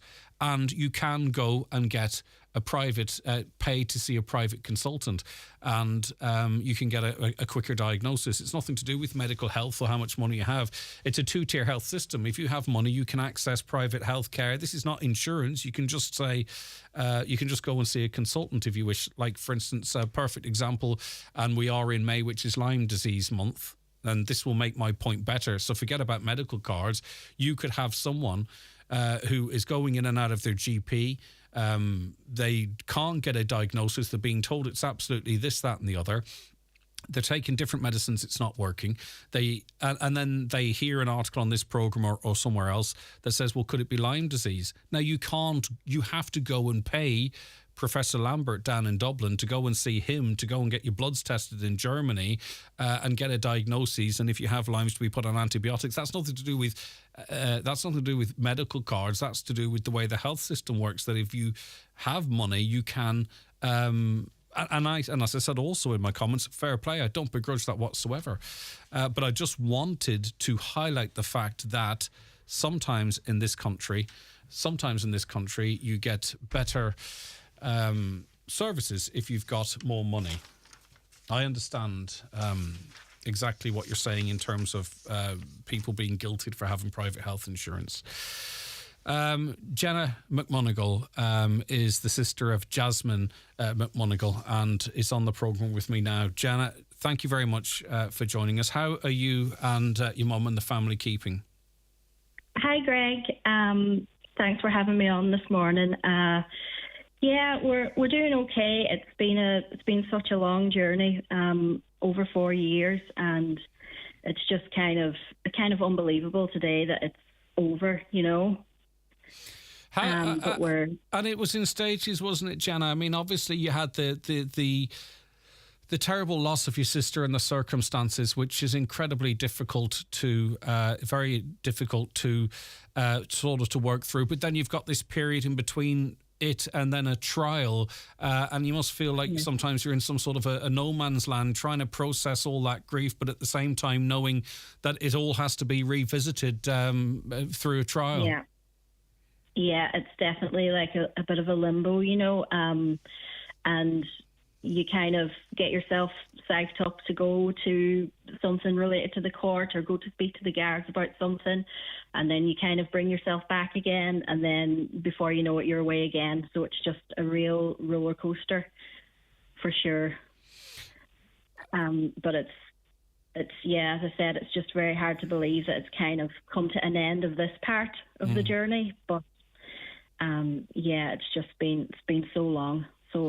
And I mean, obviously the trial was very, very difficult. What's your reaction to the outcome of that trial?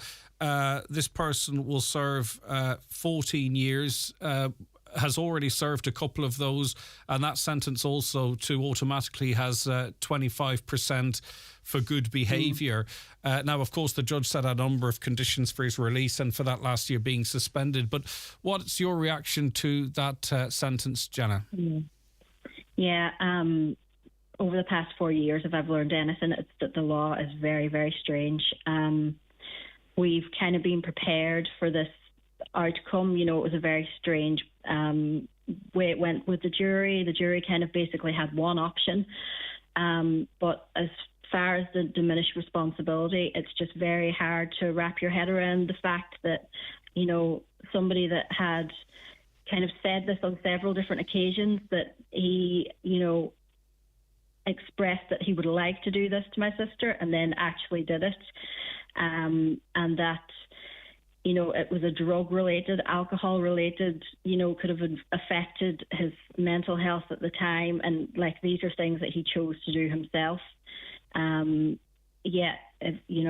If it was our way, he would never see the light of day again. But it's, you know, just tricky with this diminished responsibility aspect. But, you know, we're never going to be happy with the outcome. No, of course not. And we were just speaking a little earlier on. I mean, obviously the prosecution, they themselves had their own witness to assess his responsibility, and effectively the reason why you say the jury ended up with just one choice was because effectively they were, for the most part, in agreement with the defence witnesses. Did your heart sink at that point? Yeah, we kind of knew this a little bit earlier than that time, that this was probably going to be the case. So we were a little bit prepared when we went in there. But yeah, whenever I found out that this side agreed that at the time that it happened, he did have a psychosis or whatever it was, it did But I have to say, like, the prosecution, she did, say that during interviews and things, like, although he had this whatever at the time it happened, he was very prone to exaggerating his symptoms and things like this during interviews, and just, and a psychosis, as they say, can last a few minutes and then afterwards fine again. It's just very hard to accept the fact that somebody who knows, that maybe taking drugs, drinking alcohol is going to affect them badly, or, somebody who has basically to a level premeditated something like this can, be walking free again and so many years and a bit off for good behaviour. Because there's thousands of people out there, many listening to this programme, that realise that drink or drugs doesn't agree with them, that they go into White Oaks or somewhere else or seek support or help. In general society, if people feel that they have a problem, often they go and seek help. They don't go on to rob two beautiful children and a family of another beautiful person in Jasmine. And in terms of the future, Jenna, are you just sort of trying to process this verdict and sentencing and the sentencing yesterday, or is your mind already turning to the fact that is this person going to be out in 7 or 8 years? Am I going to bump into him in the street? Yeah. As soon as the verdict is kind of read, that's the first thing that you're thinking about. Like, this person is going to be out, and how old am I going to be then? How old are the children involved going to be then?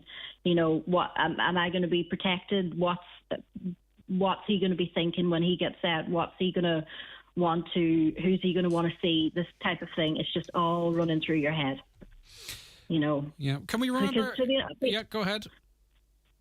To be honest, like, I wouldn't want to be in a room with him in 10 years' time. Whatever. Jasmine was a beautiful person inside and out. We're all familiar with her pictures and her smile, and her infectious smile. Can you talk to me a little bit about Jasmine? Can we remember Jasmine and... there's so... It's so hard to even, like, summarise her in a short few words, and we share lots about her on Mum's page, Smile for Jasmine. Like, we share pictures and things like this, but to actually, like, the essence of Jasmine, she was so funny.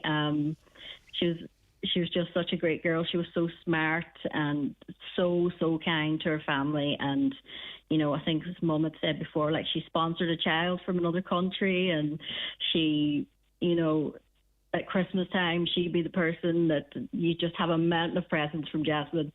And maybe on, like, Friday the 13th and things, she'd be the one playing pranks. She was just, she's a real character. And your mother mentioned how much she loved Christmas as well. Oh, she loved Christmas. She loved Christmas, yeah. She really did. And I know we lost so much. We lost so much. Yeah, and I know it's really important, and that's why I wanted to ask about Jasmine, and I'm glad you got to mention the Facebook page, because it's really important that for the family and for everyone and for the children, that she's not forgotten either, and that her stories and pictures are out there for people to remember her. That is important to your mum particularly, isn't it, Jenna? It's very important to Mum.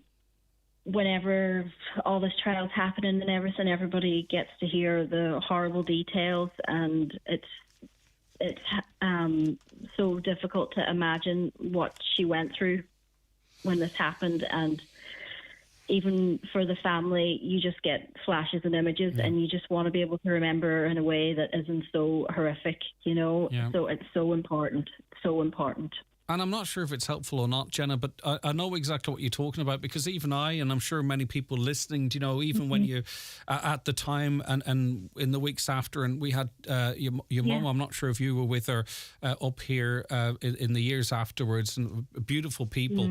But you do find yourself, you do have these flashes where you find yourself thinking about things that you don't want to think of, and it's really difficult. We maybe just don't consider that. Jenna, are all the, does the family feel, or do you feel that all the questions that you had have been answered now, if that makes sense? Obviously, in terms of there's you're not going to be satisfied with the verdict, but that is what it is. But do you feel that all the questions the family has have been answered now? I don't think every question's ever going to be answered. And maybe now, after the trial is finished and everything's finished, we might have some more time to think about, the lingering questions and things that we want to get answered. And hopefully, maybe we can get those answers. Okay. Well, listen, Jenna, thanks very much for speaking to us. The entire county and country has been thinking on you and supporting you in this awful journey and that awful time between the terrible events and the trial, and hopefully now you can move forward with the next stage of the grieving process now that this is behind you. And best wishes to you, to your mum, and particularly to Jasmine's beautiful children. And we just wish you all the strength that you need, but you know that we are thinking on you and praying for you at this difficult time. Thank you so much. Your thoughts and all your messages and kindness doesn't go unnoticed, and it really, really helps so much. So thank you to everybody. Bye-bye, Jenna. Thanks very much indeed. That's Jenna McMonagle there, Jasmine's sister. We love summer with double savers at Dunnes Stores. Save in the aisle with great offers on your favourite summer products. Perfect for playful picnics, blazing barbecues and seaside sun. Then save again at the till with our 5 off 25 grocery vouchers. Shrink your bill with a basket of summer favourites worth €25.87 for just $20.87. Love summer with double savers at Dunnes Stores. Always better value. Terms and conditions apply. Voucher can be used in next in-store grocery shop of €25 or more. The groom goes free. The groom goes free. Yes, you heard it. The Groom's Room. Evolve Clothing, Letterkenny Retail Park. The groom goes free. Call in today. Terms and conditions apply. Join us for the Hyundai 232 Celebration Week, May 22nd to 28th. Celebrating Ioniq 6, winner of World Car Design of the Year, World Electric Car of the Year, and overall World Car of the Year 2023. And the Ioniq 5, winner of the same awards in 2022. Visit the Hyundai 232 Celebration Week to order your new Hyundai from our multi-award winning range, including Ireland's best-selling car, the Tucson. Hyundai, a class apart. The 232 Celebration Week is now on at Divers Hyundai, Canal Road, Letterkenny, until Sunday the 28th. Ballyshannon and Killybegs Credit Union just got better. Our new current account comes with MasterCard debit card for use in store, online and contactless payments. All with lower transparent fees and with the same trusted personal service you are used to. Open your Ballyshannon Killybegs Credit Union current account today. Drop into branch or join online.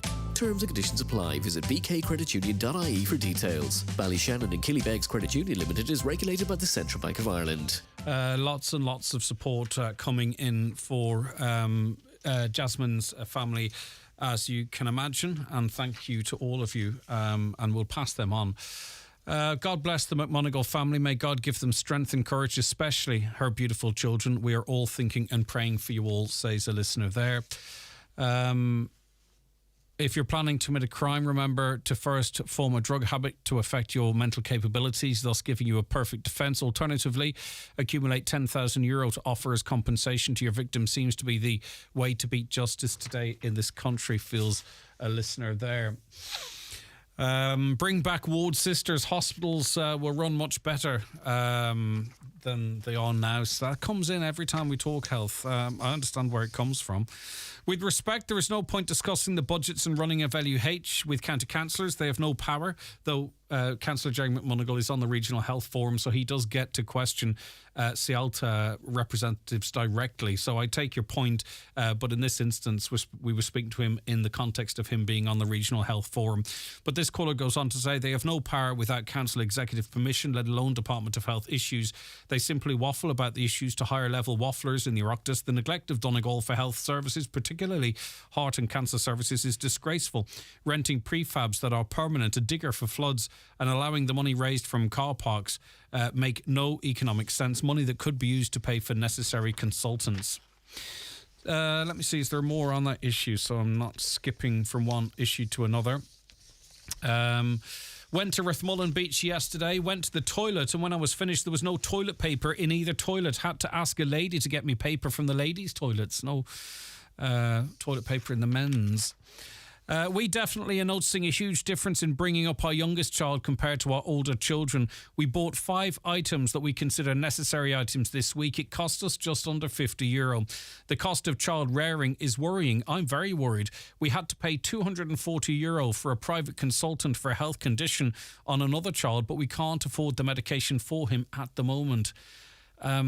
So obviously you must be a working family and unable to apply for a medical card if that's so, or you've been unsuccessful in applying for a medical card. But maybe it's worth checking out to see if you do fall under certain criteria. There are government services which do support people at times when they can prove that they don't have the resources. I might try and dig them out. When communities express concerns about mass immigration, educated elites call them small-minded and racist, but communities have lost a lot. They've lost their sense of control over their society. Another, hopefully they don't have to wait so long or too long for remedial works, but we all know, be chatting about this a year from now. Yeah, but we'll keep on it, you know, and you heard from our guest, it's taken for what it is a positive step in the right direction, but certainly not the whole journey. So it's one little battle won, and then you keep at it, and hopefully you chip away. A caller says, I had a young boy in hospital last night via ED. I was seen to immediately, and he got the best of treatment. And I want to thank them immensely for everything. Seen and treated within no time. So I want to say thank you all at the emergency department at Letterkenny University Hospital. And as I say, and I hope it's very, very clear, more than happy, and we often do, if people have positive experiences or any praise of staff or services, get them into us, because I am not on some sort of a hobby horse or a campaign here. We want to support and help the hospital, and that's what we try and do, and we've tried to do over recent years on this programme.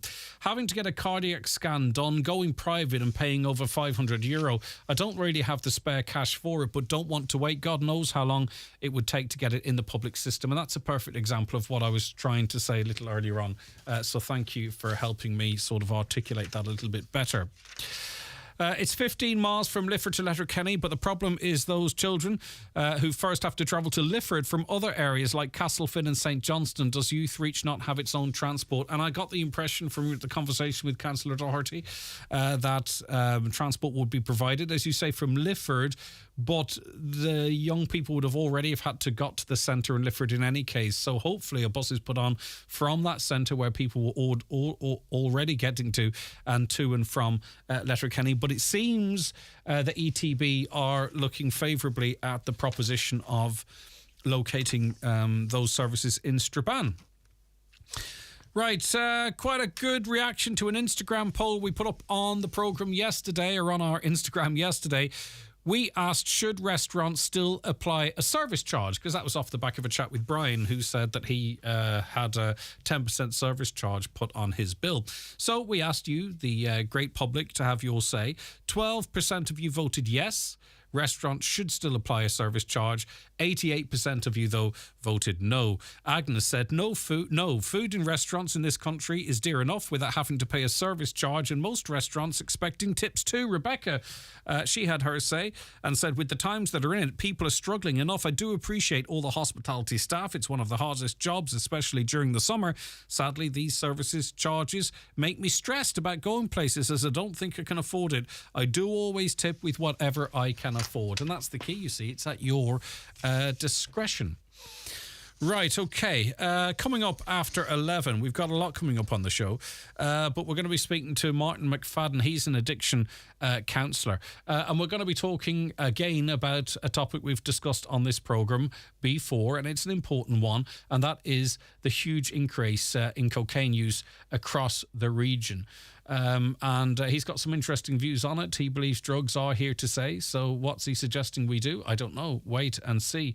Martin McFadden's coming up after the news at 11 o'clock. And I do feel, and I maintain it, that the availability of alcohol, the cost of alcohol, and the availability of drugs such as cocaine, that is helping to drive younger people to that drug, which we're told is as easy to get as a kebab.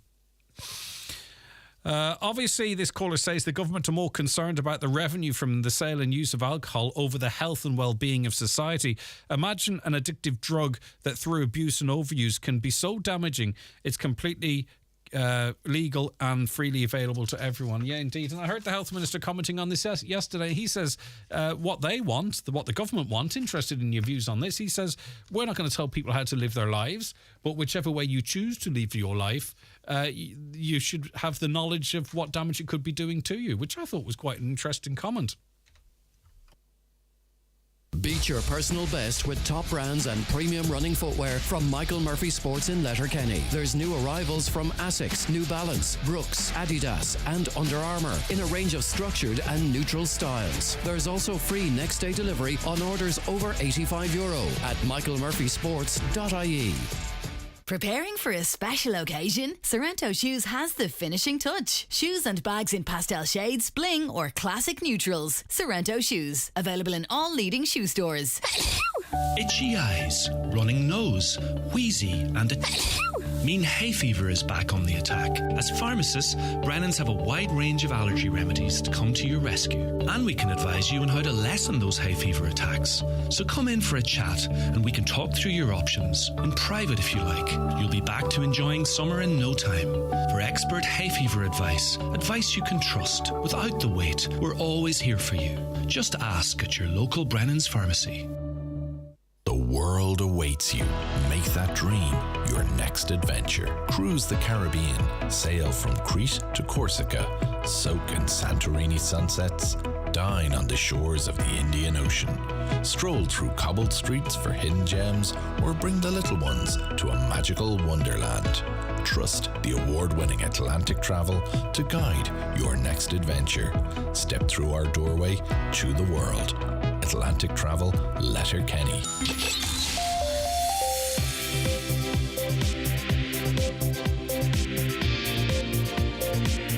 Watch the show live now on YouTube, Facebook and at highlandradio.com.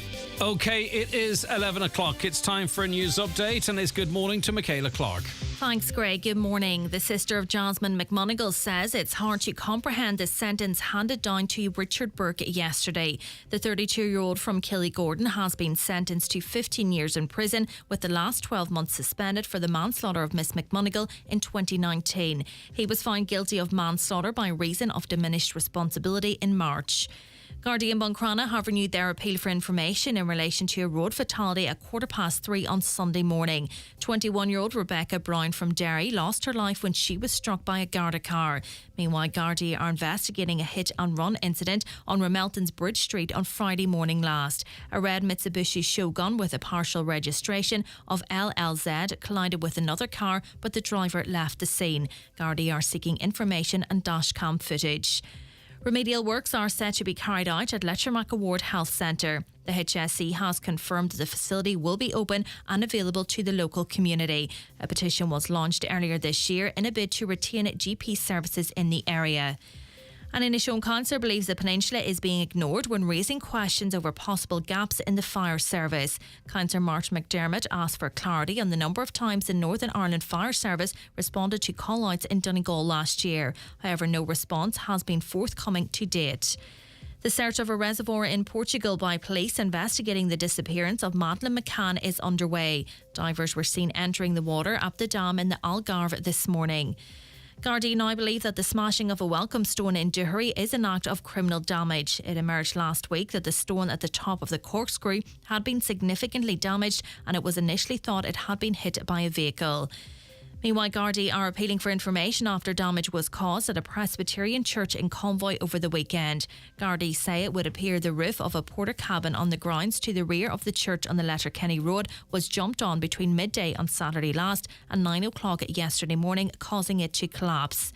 And finally, Gardaí are on the hunt for 2 youths in connection with damage caused to a car in the St Johnston area in the early hours of Friday morning. They are believed to have fled on foot towards the main Lifford Derry Road, where they then got into a dark coloured car. Those are the latest headlines. We'll be back with an update at 12 noon. OK, Michaela, thank you very much indeed. And we'll be back in just about 30 seconds. Stay right where you are. Let's join Steve live for the build-up. What's your prediction? I've been watching this team for a very long time, Gary, and I can tell you now, the score will be 3-1, there'll be over 9 corners, and the French lad will score a header. Very specific, Steve. It's Bet Builder from LiveScore Bet, pal. You can combine markets from thousands of options to create your own bet. Or, if you can't make up your mind, choose from the pre-built quick bet options. Which is exactly what you did, isn't it? Bet Builder from LiveScore Bet. Building a bet just got easier. Full account terms apply. Bet responsibly. 18+, gamblingcare.ie. OK, you don't need those on, Martin. You're grand. Take them off. Yeah, OK. It's more comfortable. Don't ruin your hair. One of us has hair. We want to maintain. Your good looks. OK, Martin McFadden is an addiction counsellor and joins us in the programme. Martin, thanks very much for coming up for a chat. No problem at all, Greg. It's great to see you, man. Yeah, what is the role of an addiction counsellor? Obviously, it's talking with people with an addiction. Are people referred to you? Yeah, I mean, addiction would probably be my speciality, but I'm a general therapist as well. I work with everything around mental health, not just, but I'm probably best known for my work with addiction. Yeah, people would be self-referred, referred through GPs, family resource centres, people like that, you know. So I'm open to referrals coming in from anywhere. Have you seen any changes over the years in terms of what people are addicted to, how addicted they are? Yeah, I mean, I've kind of, obviously when you're in the kind of area, I've followed the evolution, if you like, of drugs, particularly over the last kind of 10 years. And there have been significant changes in terms of there's been increased usage, there's more options and more ways, there's more distractions, there's more things to become addicted to. You know, I've kind of been making the point that social media hasn't really helped that either. It's actually enhanced that because everything has become so much more available and so much more normalised online. Mm-hmm. I was even talking to a young person last night, you know, in terms of the cocaine issue, which is just completely off the charts at the minute. And they're what they said to me was, "But sure, everyone is doing it," and that kind of really summed it up for me. It was almost a kind of a general acceptance now, right across the board, but also a kind of like not even taking responsibility for that. You know, people not even realising the potential harm. Well, when I was growing up, the situation with drugs was this: it was so frowned upon. Yes. You know what I mean? Yes. I don't recall it really being glamorized in the media as much as it is, whereby, you know, leaders of cartels are almost anti-heroes. Yes. That type of stuff. Yes. So it was really, really bad. B, I wouldn't have had a clue where to get hold of it, you know, because you would have been in a pub or a club. You'd probably have to have known someone who was dealing it, or actually just go up and approach someone and say, hey, do you have any drugs? Yeah. So those are the two things that jump to mind now. Drugs is and it could be anything from what's happening with the Kinahan cartel, their involvement in, you know, reputation washing in sports and what have you. It could be programs like Narcos, you know, whereby you know, major drug dealers at the top end of the snake are seen as kind of anti-heroes, as I mentioned, but also to the fact that on Snapchat particularly and other social media, you can very, very easily get drugs, and it's not really seen as a bad thing. Is that part of the problem? Is that part of why drugs are so prevalent? Because I think a lot of people listening probably don't get how many young people and older people are getting and using drugs. Yeah, it's a massive part. You know, when you consider the amount of time that all of us, myself included, but particularly probably our younger generation, spend time-wise online, and when you consider these platforms, the Instagrams and the Snapchats and the TikToks in particular, who, you know, will tell us that they are doing everything they possibly can to stop the sale and distribution, you know, like those are the hubs where young people spend their time. And when you have drugs like cocaine or any of the drugs really, being glamorized and being on offer. I mean, like dealers have become so adept at this that they'll even send you menus by WhatsApp as to what you need to buy and price wise and quality and everything like that. So it's really, really come on leaps and bounds. Again, from anecdotal evidence as well, talking to people who deal, some of their dealers now don't accept cash. They want you to pay with Revolut or whatever other card. So we really have moved on from that sort of mystical character that you talked about. They're a well-organised business Absolutely. that will look after their customers to make sure they come back. And it's a business, and one of the things that has kind of caused this upsurge, I mean, actual production and supply of cocaine doubled from the years 2013 onwards for about 4 years. So it's not just an Irish thing, it's a global thing, it's worldwide. And as I said, the criminal gangs have become more adept. And they've got their distribution networks. I mean, now and again, the guards will nab someone coming into the northwest. Maybe they work in Dublin or whatever it might be, but the drugs they have their network to get them distributed. But and what the Gardaí are nabbing is just really the tip of the iceberg. So it's really, really difficult at the minute. What about cost? I mean, is cost not a barrier to taking drugs? Young people, maybe they have a weekend job, and it's not just young people. And we spoke so positively about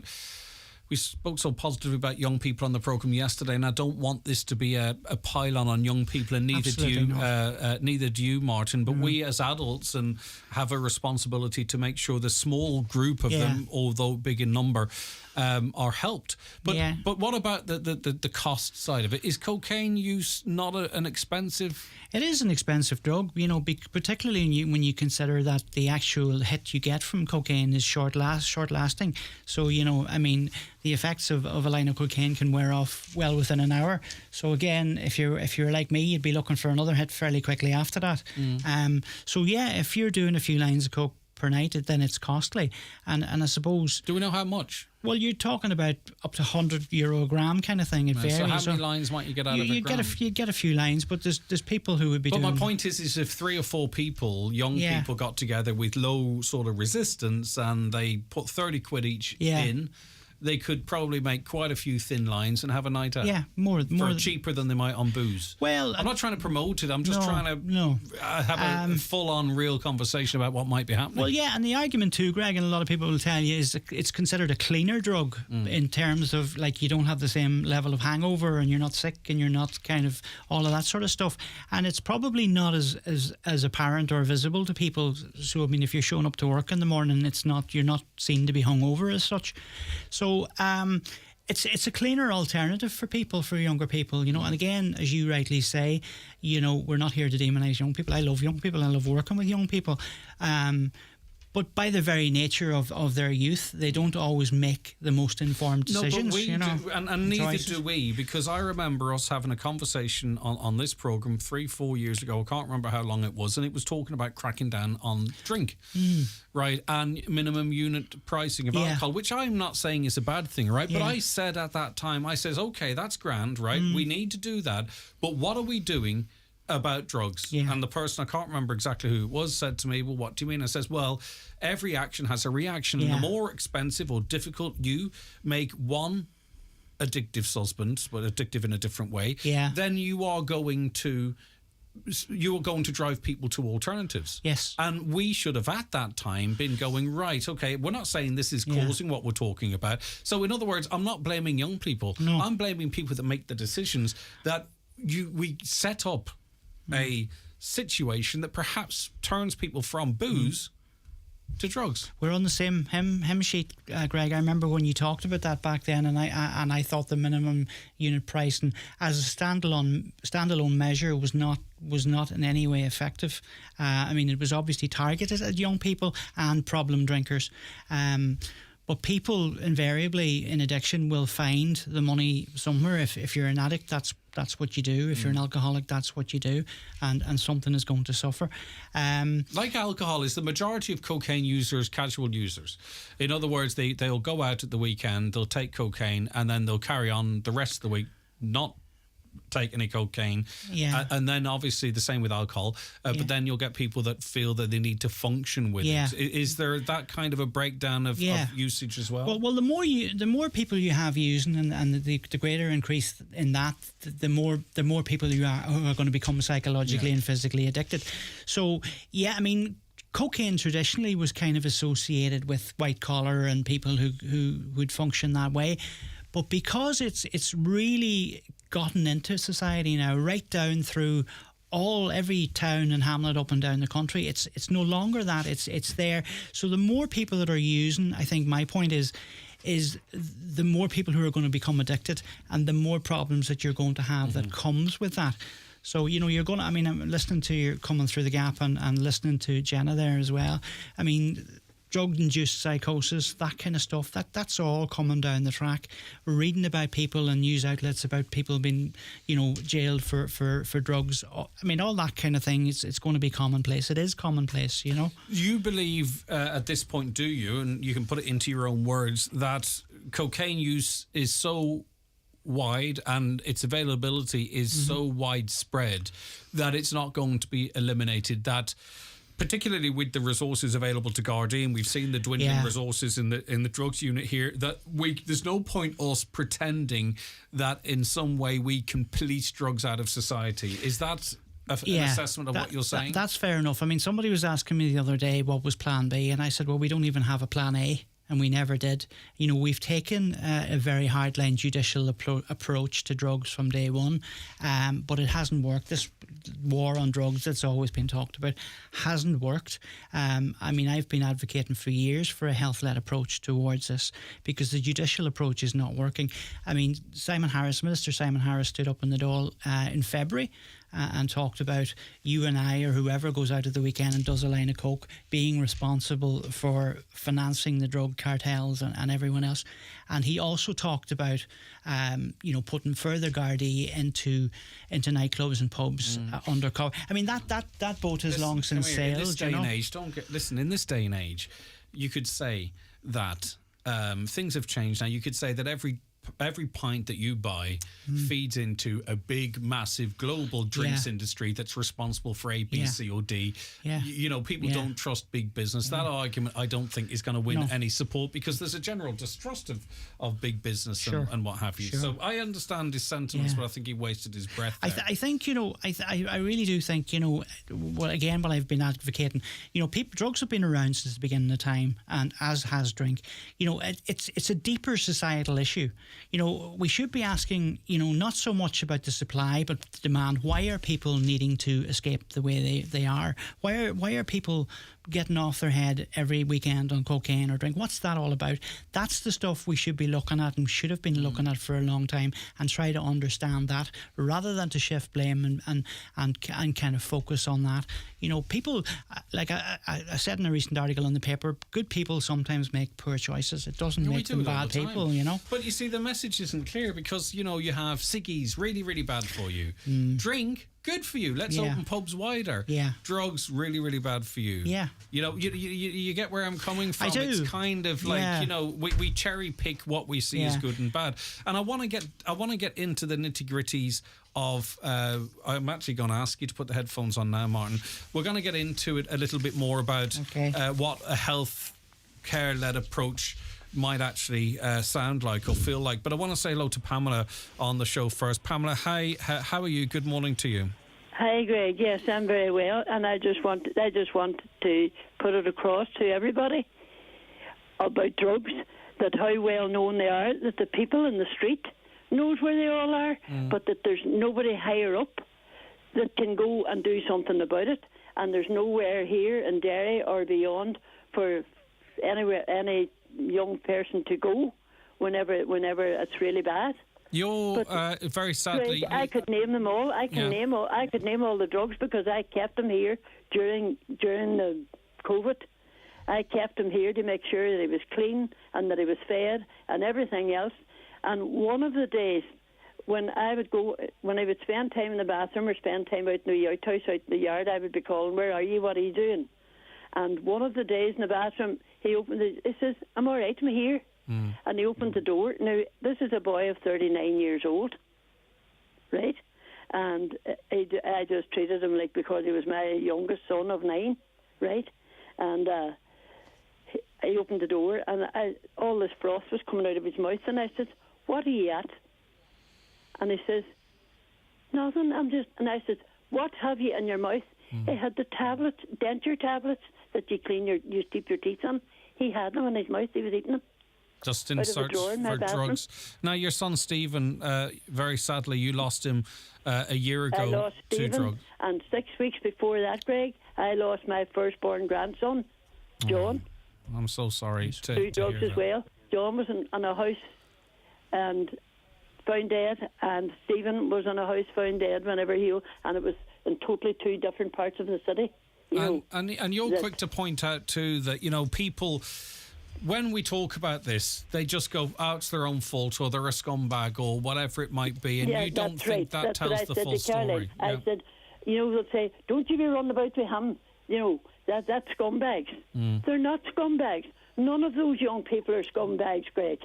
They're all well brought up children, and the mammies can't take them by the hand and say, "Come on, you're not going with him, and you're not going there, and you're not going there." How do we know? How do we know that people are not saying, "Don't you be running around with Stephen? He's a scumbag." Yeah, I get you. None of them are scumbags.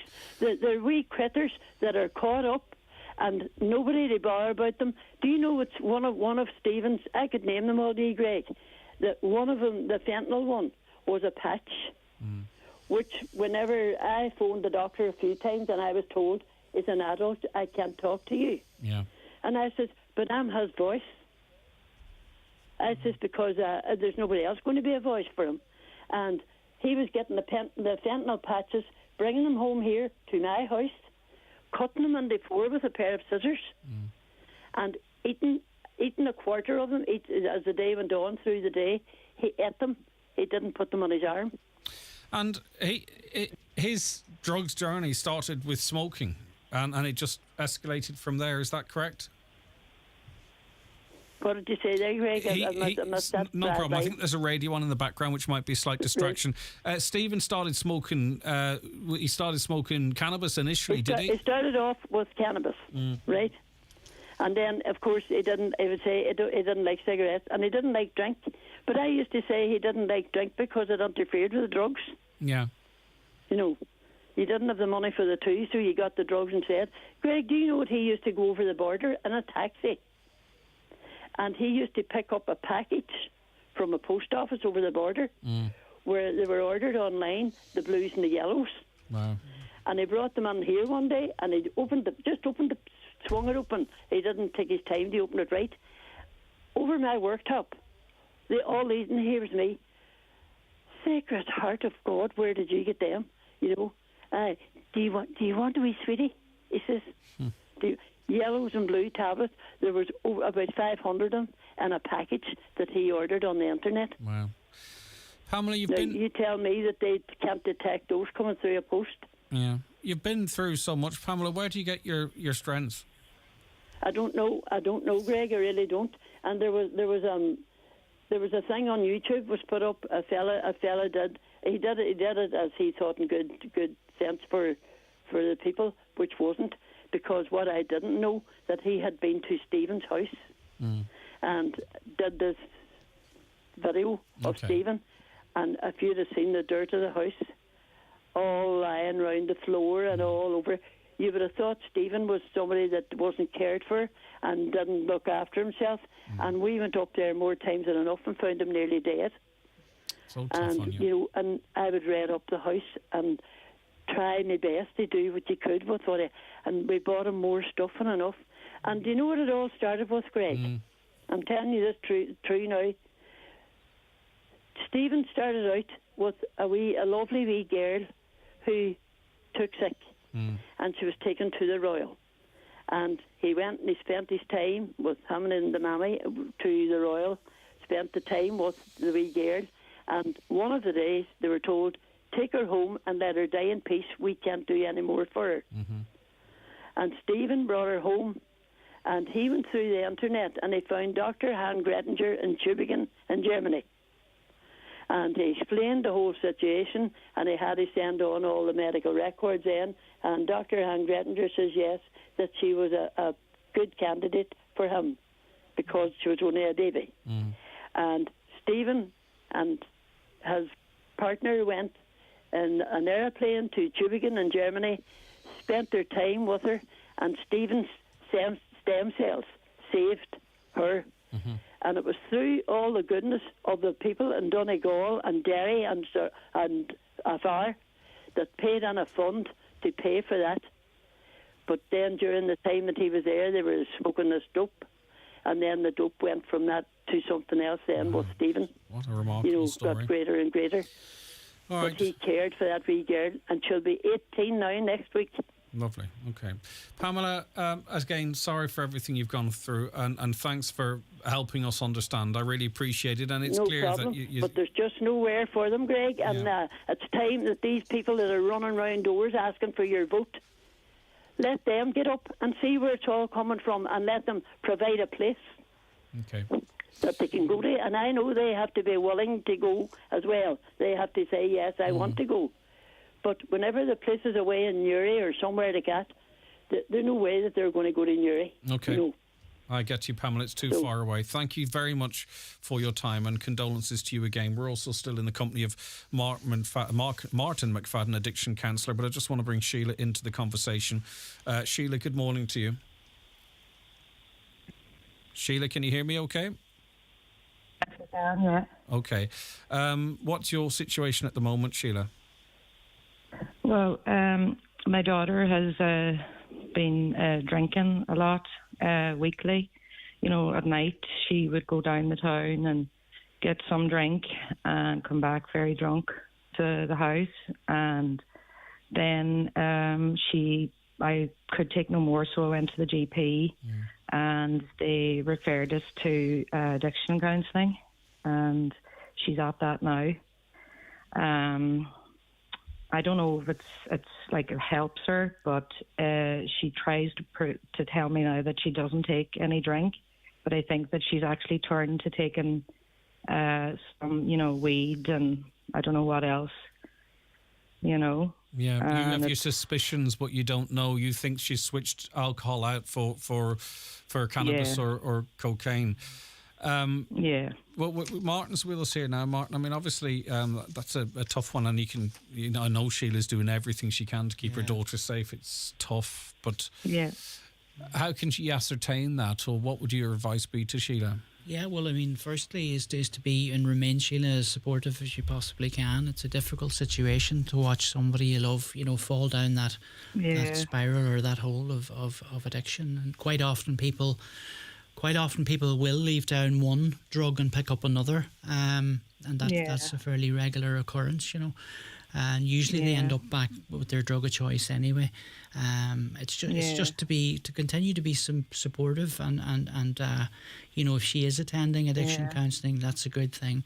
It's very difficult. Like, a lot of work I would do would be around trauma and addiction, and most people who find their way to an addiction service or find themselves in the position your daughter's in, there's usually something behind that, and what they're doing to use drink or drugs or whatever, it's to numb the pain. And will the addiction counsellor, will the addiction services be able to tease that out with Sheila's daughter? Well, again, you see, I suppose, Greg, it's the limited resources that are out there, and I follow your show regularly, and you're a great advocate for lots of different things, even this morning, diabetes, cancer care. And, when you consider that the services are not in place for those particular issues, alcoholics and addicts traditionally have been well down the pecking order in terms of supports, because it's considered by some people as still a choice behaviour. And for anyone who knows anything about addiction, it's not just that simple. It's a whole lot more complex than that. And just listening to the lady before as well, and I sympathise with her on her losses. There aren't a lot of supports out there.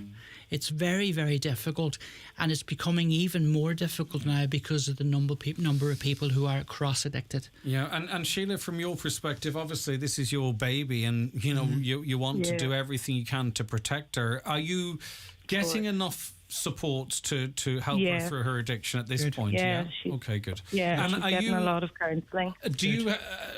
Is it possible that you're overly worried that maybe she's on trying drugs as well because you're so worried about I do her? know she will admit to it, you know, okay. but I just don't know how much, or is it cocaine, or you know, is it just weed, or you know, I do know she does tell me, like, you know, what she takes.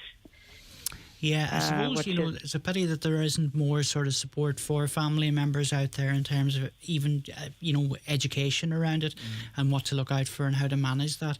You know, there's definitely not enough of that available either, I don't think. Well, Sheila, obviously you're a fantastic mum doing your absolute best, and we hope that these services work for your beautiful daughter. Best of luck.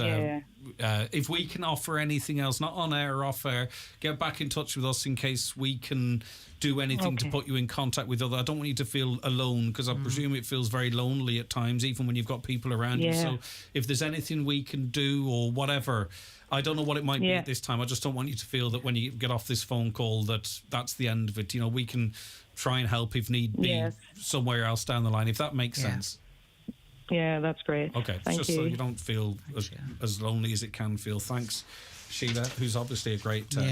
All right, absolutely, stay with us. You're okay for another little while. Yeah, We're going to take a quick break. I do have to catch up on these. Back in a sec. The county's #1 talk show, The 9 till Noon Show on Highland Radio. Does the start of another week start you dreaming of adventure? Then swap your well-worn paths for the winding trails of Lough Key Forest Park or the meandering cobble streets of Kilkenny. For more short break ideas, visit discoverireland.ie. Book early for the best value and keep discovering. Dunfanny Golf Club on the North Atlantic coast. Come join us with opens on Wednesday and Saturday. Come challenge your game against a links course that will test you.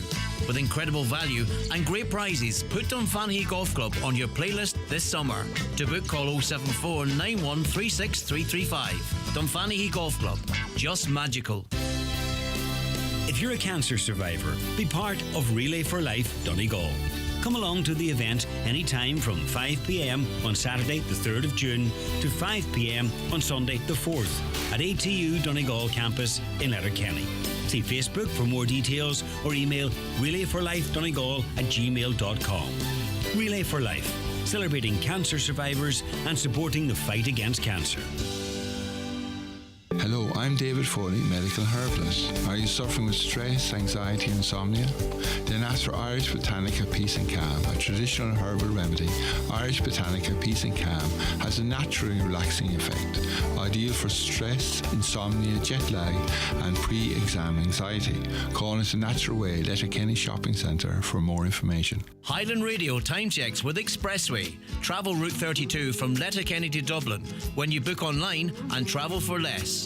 Expressway, bringing you the time at... It's 11:30. We're in the company of Martin McFadden, Addiction Cancer. We're just trying to have an open, frank conversation here about drugs usage. If you want to get involved in the conversation, 07491 25,000. Give us a call, or 086 60 25,000. And I'm genuine in saying this, Martin. I get very frustrated and upset, actually. And you know, you add the 14 billion of the Apple money if we didn't contest that, and I understand the reasons we are on top of the 34 billion odd surplus this year, and next, not to mention the 8 billion from last year. So you're up around 3 billion euro in a population of 5 million. Yeah. I can't understand, whilst, now in fairness to Sheila, she seems to be getting the supports, but there's families out there who can't get even a counselling session for their young people because they're at the pin of their collar financially, and they can't afford it privately or be affordably, and publicly there's not much available. I cannot square the circle of all of this money and us letting our young people and families down like we seem to be doing. It's beyond you and I, right? But I as I say, I just cannot make sense of it that we could. I mean, we're Manchester, right? Okay, we've got 45 billion to sort Manchester out. Do you know what I mean? Yeah. Why aren't we? Why are we why are our young people, why are we losing them to drugs? Why are we, you know, when I say losing, I mean actually losing them. I don't mean losing them in the sense that their personalities change, Martin. But yeah, I mean, I suppose firstly it's important for me to say there are a lot of good people working within the services who are absolutely stretched to the pin of their collar and burnt out and everything that comes with that, and good, really good, compassionate, caring people, and they, like us, would be extremely frustrated, I'm sure. I mean, I've been kind of at the coalface of this for quite a number of years. And I suppose if you're asking me honestly, the stuff you're talking about, why is it happening? I mean, like, I have come to the conclusion that it's happening by design. It's happening by choice. Because why else would it happen? You know, do you know what I mean? Like, it's not rocket science. You know, people who have been kind of had their eyes open for the last number of years anyway would have seen what's happening and what's coming down the track in terms of drugs, and little or nothing has been done to try and avert or put anything into place to try and protect our young people. You know, the education, the early intervention, all of that stuff hasn't been there, and you know, I think part of it is coming from that moralistic model of, well, you know, if you take a drug or a drink, then that's your responsibility. And if you fall across the line into active addiction, then that's your problem to get back from. Yeah, because, you know, and I get it. I have a sense of humour. You know what? I don't mind. You know what I mean? And I get jokes, and sometimes my humour can be dark, right? But you will see a significant haul of cocaine or cannabis, and it'll be posted on a Facebook page, and people will joke about it. They'll say, you know, I've liked and shared. In other words, they want to win it. And when I get that, and it's a humour, right? That's fine. I've no harm. There's no harm in that. To say, I've got a bit of dark humour as well. But then again, on the flip side, then you'll get someone who's convicted for drug use or whatever, and they're scumbags and all the kind of words that Pamela used. So societally, right? I don't. We either make a joke of it or something, or else we just condemn people. That, in other words, it is only their choice, that they made decisions, that they took a certain path. So. You know what I mean? I don't think us as a population are actually really in the conversation. I think we've kind of got, you know. I think it's uncomfortable. Well, take it really light, or else we condemn people. I think what you're saying, for me, kind of it shows a kind of an uncomfortableness around it, and probably a lack of understanding. So we don't really know how to handle it.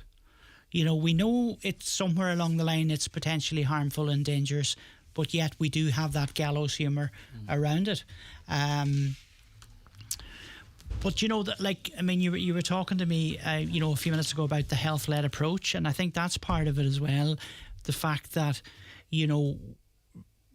Well, can I, before that, let's frame that, if you don't mind, because I don't want to interrupt your flow of thoughts. You're effectively saying, and you have said, that cocaine and certain other drugs are absolutely everywhere now. Everywhere, yeah. It's such a part of society. It would be like, you know, to try and discourage its use with the level of policing we have, or with education.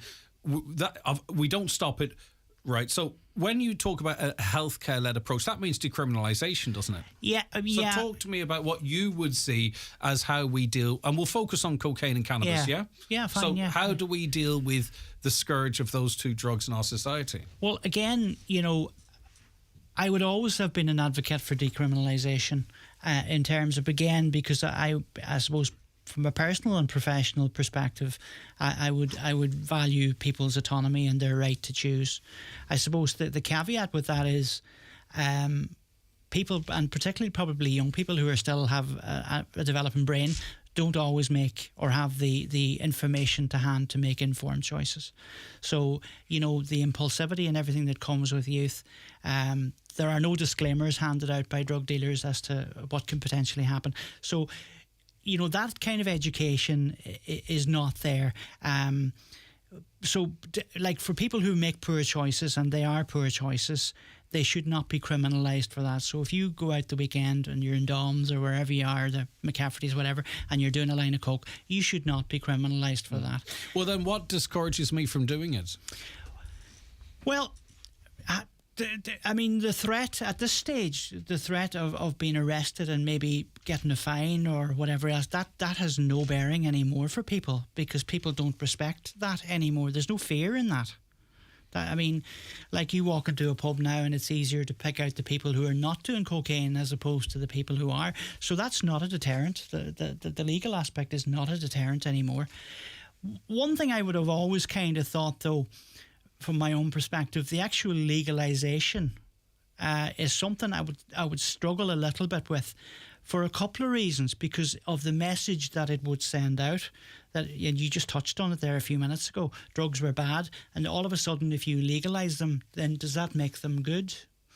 Do you know what I mean? So what does decriminalising then? So in other words, if I'm doing a line of coke in a pub and there's an undercover guard, if they actually do that anymore, if they're resourced to do it, do I don't get a fine or charge? Do I get referred to a drugs awareness program? That's what they do in places like Portugal, and that's the model that's always held up, if you like.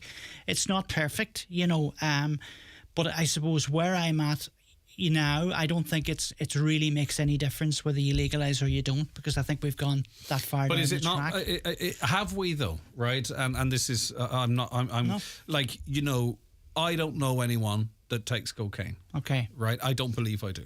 Okay.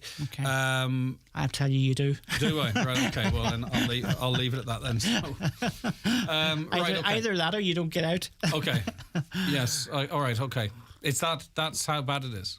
I'm afraid so, yeah. And it's across all society. Across all sectors, and I made the point to, it's your local postman, your local politician, your Not local mine, priest. By the way, but that's where it's at. Like, yeah, and even the figures, like in terms of, I was listening to Dr. Colin O'Gara there in St John of God's and reading some of his stuff. There's a cohort of farmers now who've been really, really badly affected by cocaine, and they're presenting for treatment. Young women from the ages of 15 to 24. There's been a six-fold increase there. See, also to what we don't... I don't know how we gauge how bad something is, but I don't believe also, and you could say the same of suicide, for an example, and there is efforts ongoing at the moment with the with coroners to try and get some figures on it, because how can you address something properly or targeted approach unless you truly know the extent of the problem? And the same with drug use, okay? Yeah. We don't know the impacts on the mental health services from people taking drugs, and I'm going to include alcohol in that.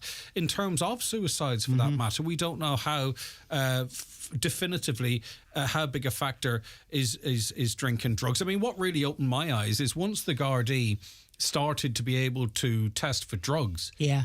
All of a sudden, like, it was 50-50. 50% people on drugs, 50% people on drink. But that gave us some idea of what was going on. I think this country and our government needs to do a full, across-the-board assessment of the use of drugs and what impact they're having on people's lives and death. Yeah. I mean, I get you. And just right back to the train of thought or what we've been talking about, I believe a lot of the figures that are projected and given to us are very conservative by their nature. And those figures are quite often massaged. And they're massaged to suit the narrative. Because, Greg, if you were to truly know the extent of the drug problem in numbers, or suicide or any of those issues, then, we would be forced to sit up and take notice. And then if we have to sit up and take notice, then we have to do something about it. Like road traffic collisions, absolutely. So that's what I'm saying. This often, for me, looks as if it's done by design. Right, talk me through the health-led approach then.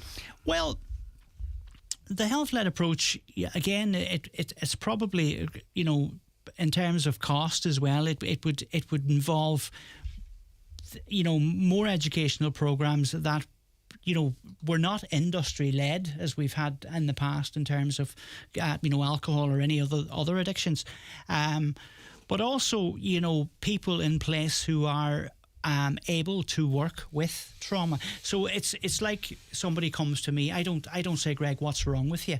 I say, what happened to you? But when I ask you what happened to you, then I have to sit down and work with you and listen to you and work through that. Where, that's resources heavy. Then. That's resources. And again, not to put any sort of blame on the medical profession either, but it's so much easier and has been to write a script and off you go, and medicate yourself. Which we are seeing record levels of.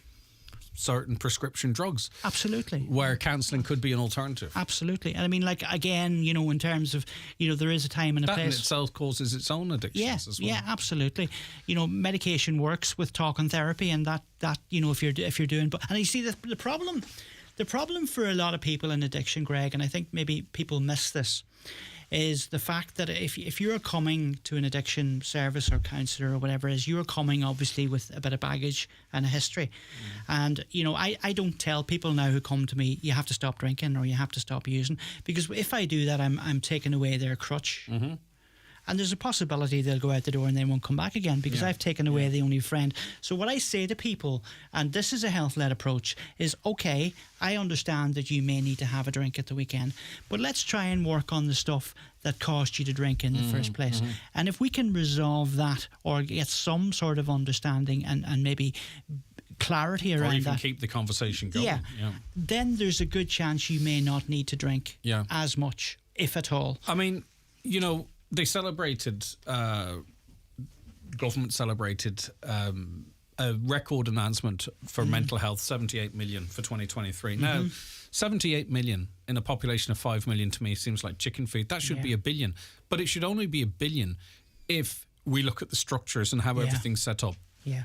There's no point throwing money at the problem either. But personally, I would not be celebrating 78 million on mental health service, because a lot of that is wages, a lot of that's admin, a lot of that is paying rent on buildings and all that kind of stuff. It's actually chicken feed, or chicken poo for that matter. Do you know what I mean? That figure, if we're serious about saving our young people, and not just young people, because addiction, as many older people are addicted as well, that figure should be 500 million. Yeah, Look at the amount of money we're talking about, but it can't be thrown into a black hole of administration. 100%. It needs to all be stripped back and put money at it. And let's become a world leader.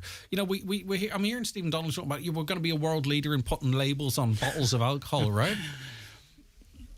And I'm like, seriously, presenter, are you going to challenge this person? Seriously, let's become a world leader on freaking dealing with people who have problems, helping them. Yeah. Then we can be proud. But the labels are easier. It's easier to do that. Well, it's effectively a sticky plaster. Almost literally. Yeah. That's what it is. Yeah. All right, Martin, listen, is there anything you want to add? I mean, keep up the work that you're doing. Yeah. I think it's an eye-opener. I don't think there's any exaggeration in anything that we've talked about. I mean, it's a difficult subject, difficult topic. And I mean, again, I get very frustrated and like yourself and angry and I have to kind of, but I mean, I suppose one of just to finish on maybe the fact that, and it's quite a stark statistic, and I think it really should alarm anybody, the fact that we are the fourth highest consumers of cocaine in the world right now, behind only Australia, Spain and the Netherlands. That to me is just, it's mind-boggling, that it's gotten this far, A lot of countries in the world. Okay, listen, thanks for all of your time. I appreciate it, Mark. You're welcome. I know you were up since just after 10, but with the other things that we had to do, I didn't want to rush it in a couple of minutes, so I appreciate you hanging about. Thank you, Greg. It's an important conversation. And, maybe we also need to make sure we're talking to our younger people as well, because we have to talk to them presuming that they know where to get cocaine. One of their friends is taking cocaine, they've taken cocaine, or they're hanging around with people taking cocaine. And we have to presume that that's it then, because I mean, you laughed me out of it when I said I didn't know anyone that takes cocaine. So do you know what I mean? It is at that point. We definitely need a more compassionate approach anyway, and a more understanding, I think, whether that happens or not, I don't know. Okay, Martin McFadden, addiction counsellor, thanks for your time. Thanks.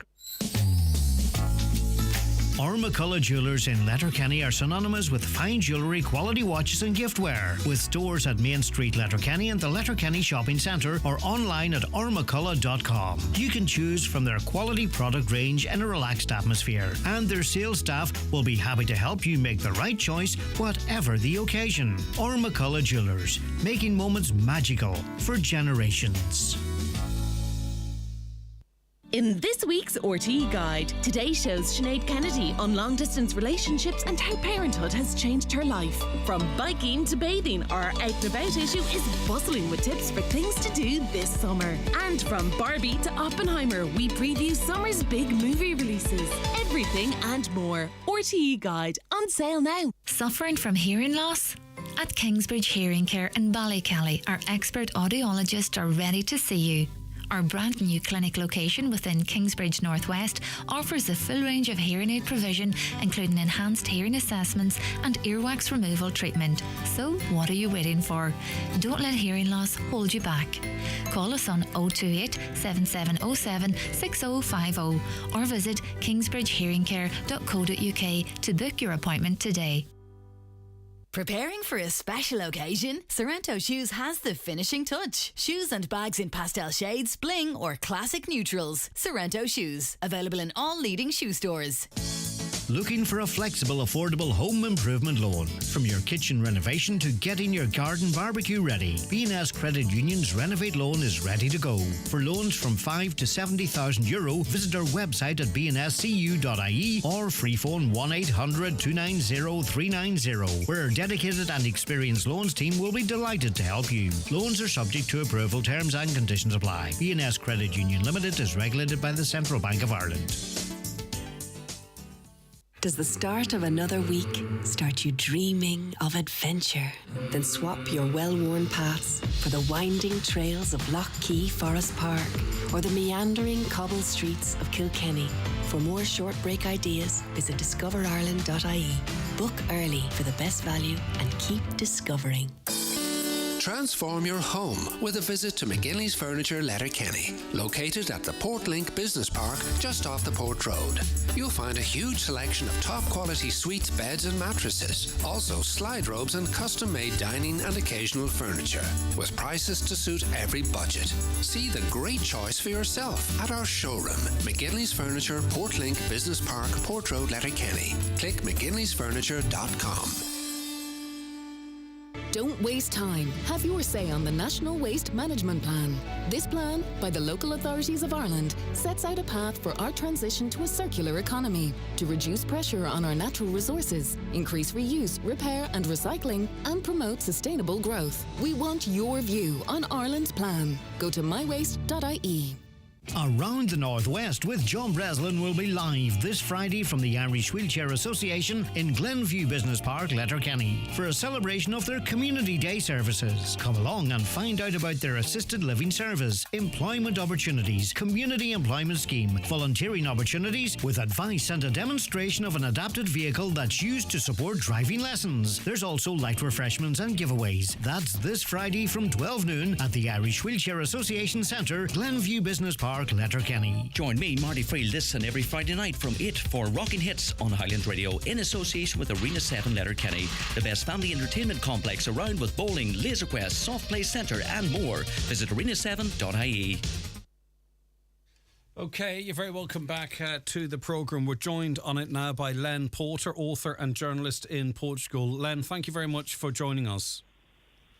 Good morning. Right, for those who aren't aware, police investigating the disappearance of Madeleine McCann will begin or have begun a search of a reservoir in Portugal today. How significant is this development in this case, Len, do you think? Well, it's very difficult at this stage to say. The reservoir has been searched before, but another search is underway today. And this reservoir in question is near the town or the city of Suves, which is about half an hour away from Praia de Luz, where Madeleine disappeared from in 2007. Bruckner, this terrible paedophile, is said to have requested, frequented the area, and so that's what's called for the search today. Now, previously, my understanding is this area was searched and it was funded privately. Presumably, this is intelligence led by the German police, who are obviously taking this very seriously. And in that, you would hope that they have the best of equipment and people to thoroughly either confirm or otherwise that this could be the final resting place of Madeleine McCann, or her current resting place, let me put it like that.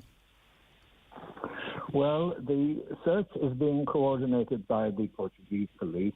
It has been instigated, as you say, by the German police, and there will be a presence by British police, the Metropolitan Police. The searching is going on in the water and in the woodland next to the reservoir, as far as I know. And there have been lots of digs for Madeleine since her disappearance. The last big dig by the Metropolitan Police was near Proud Illusion, 2014. There were many, many searches in 2007. They went on for more than a year. Now, the reservoir was searched in late 2007 and in 2008. Now, that first search, was initiated, as I understand, on behalf of Kate and Jerry McCann, and it was initiated by the multimillionaire Brian Kennedy, a friend of the McCanns. The search was done by a Spanish group of private detectives, but doubts remain about the honesty of that early 2008 searching. Just a distraction from the truth is what some people say. Is Bruckner, Christian Bruckner, this German paedophile, being made a scapegoat? And there does seem to be a circumstantial case against him, though, nonetheless, does there not, in that his mobile phone records show him in the vicinity of the area where Madeleine disappeared from. He was known to be in and around this reservoir. And it depends on, I suppose, which coverage you read of it. It would seem to be a slam dunk. You're suggesting otherwise? Well, there is circumstantial evidence. There's lots of circumstantial evidence on this case, but there's virtually no solid evidence. There's virtually no solid evidence as to what happened to Madeleine since 2007. Now, the German prosecutor has said about Bruckner that he has said that he was 100% sure that Bruckner was involved, but he hasn't produced, or certainly not publicly produced, any solid evidence to support this. And as I say, 16 years on, there's lots of speculation, lots of contradictions, and lots of confusion, but very little solid evidence. And that's what's needed in this case. And finally, is there any confidence at all, Len, amongst you or others very familiar with this case, that these latest searches might produce any answers? Well, I think we all hope so. And at this stage, that's the best we can do. We can just hope that the search over the next couple of days does produce an answer. Len, thank you very much for your time this morning. I appreciate it. That is Len Porter, who's an author and journalist in Portugal. As we mentioned there, divers will look at an area around 30 miles away from where the toddler went missing in the Algarve in 2007. The suspect, Christian B, is known to have camped in the area. Officers have already done a search of the dam, but found nothing. So not only will Madeleine's parents be watching on very closely as to what happens, but the eyes of the world, I think it's just one of those cases that a lot of people feel very invested in will be watching on as well. Okay, let us get to some of your comments as we head towards the end of the programme for this Tuesday. Drug dealers getting off too light in the courts. Fines and sentences don't match the destruction these evil people cause to families. Yeah, maybe at the low level, but I mean at the highest level, there's an awful lot of people involved in the drug industry that have been sentenced and they will never see the light of day again. But I do take your point. I suppose if you're involved in any activity at all and you fear you might be caught for doing such illegal activity and it's very, very lucrative, you would have to feel that the sentence was such that it wouldn't be worth your while. Maybe that's just simply not the case at the moment. A caller wants to know or asks how many people with undiagnosed ADHD have addiction problems. I don't know, really, or enough about that to comment. Do we have time for this email? Okay, I'll try it here. I just want to highlight something that I'm sure has been discussed, but until it comes knocking at your door, unfortunately, we, like most people, had no awareness of. I've been recently diagnosed with breast cancer and have had to briefly, is the plan, and reluctantly leave my work as a preschool manager whilst undergoing treatment. As I'm only at the start of my journey, I'm unsure how long I'll be at home. So I contacted Citizens Advice to see how I'm going to manage my rent, bills and outgoings. The shock I had to be told I'm entitled to €210 a week. That's it.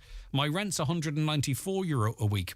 I can live happily on beans and toast, but I'm going to need electricity to heat those beans and make toast, maybe some heat to heat this old bean. Seriously, is this the society we live in? The caller says, luckily, they're entitled to a medical card because they've got cancer. But then they go on to talk about all the other expenses. They've had to take time off work to go through their cancer treatment, and they're entitled to €210 a week, rent alone €194. Have any of you any input or advice in that regard? I'll come back to that and give it a little bit more time a little bit earlier in the show the next time, but just thought I'd throw it out there in case any of you want to consider it throughout the day and text in or call in.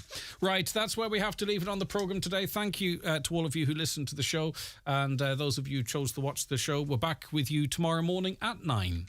Join us for the Hyundai 232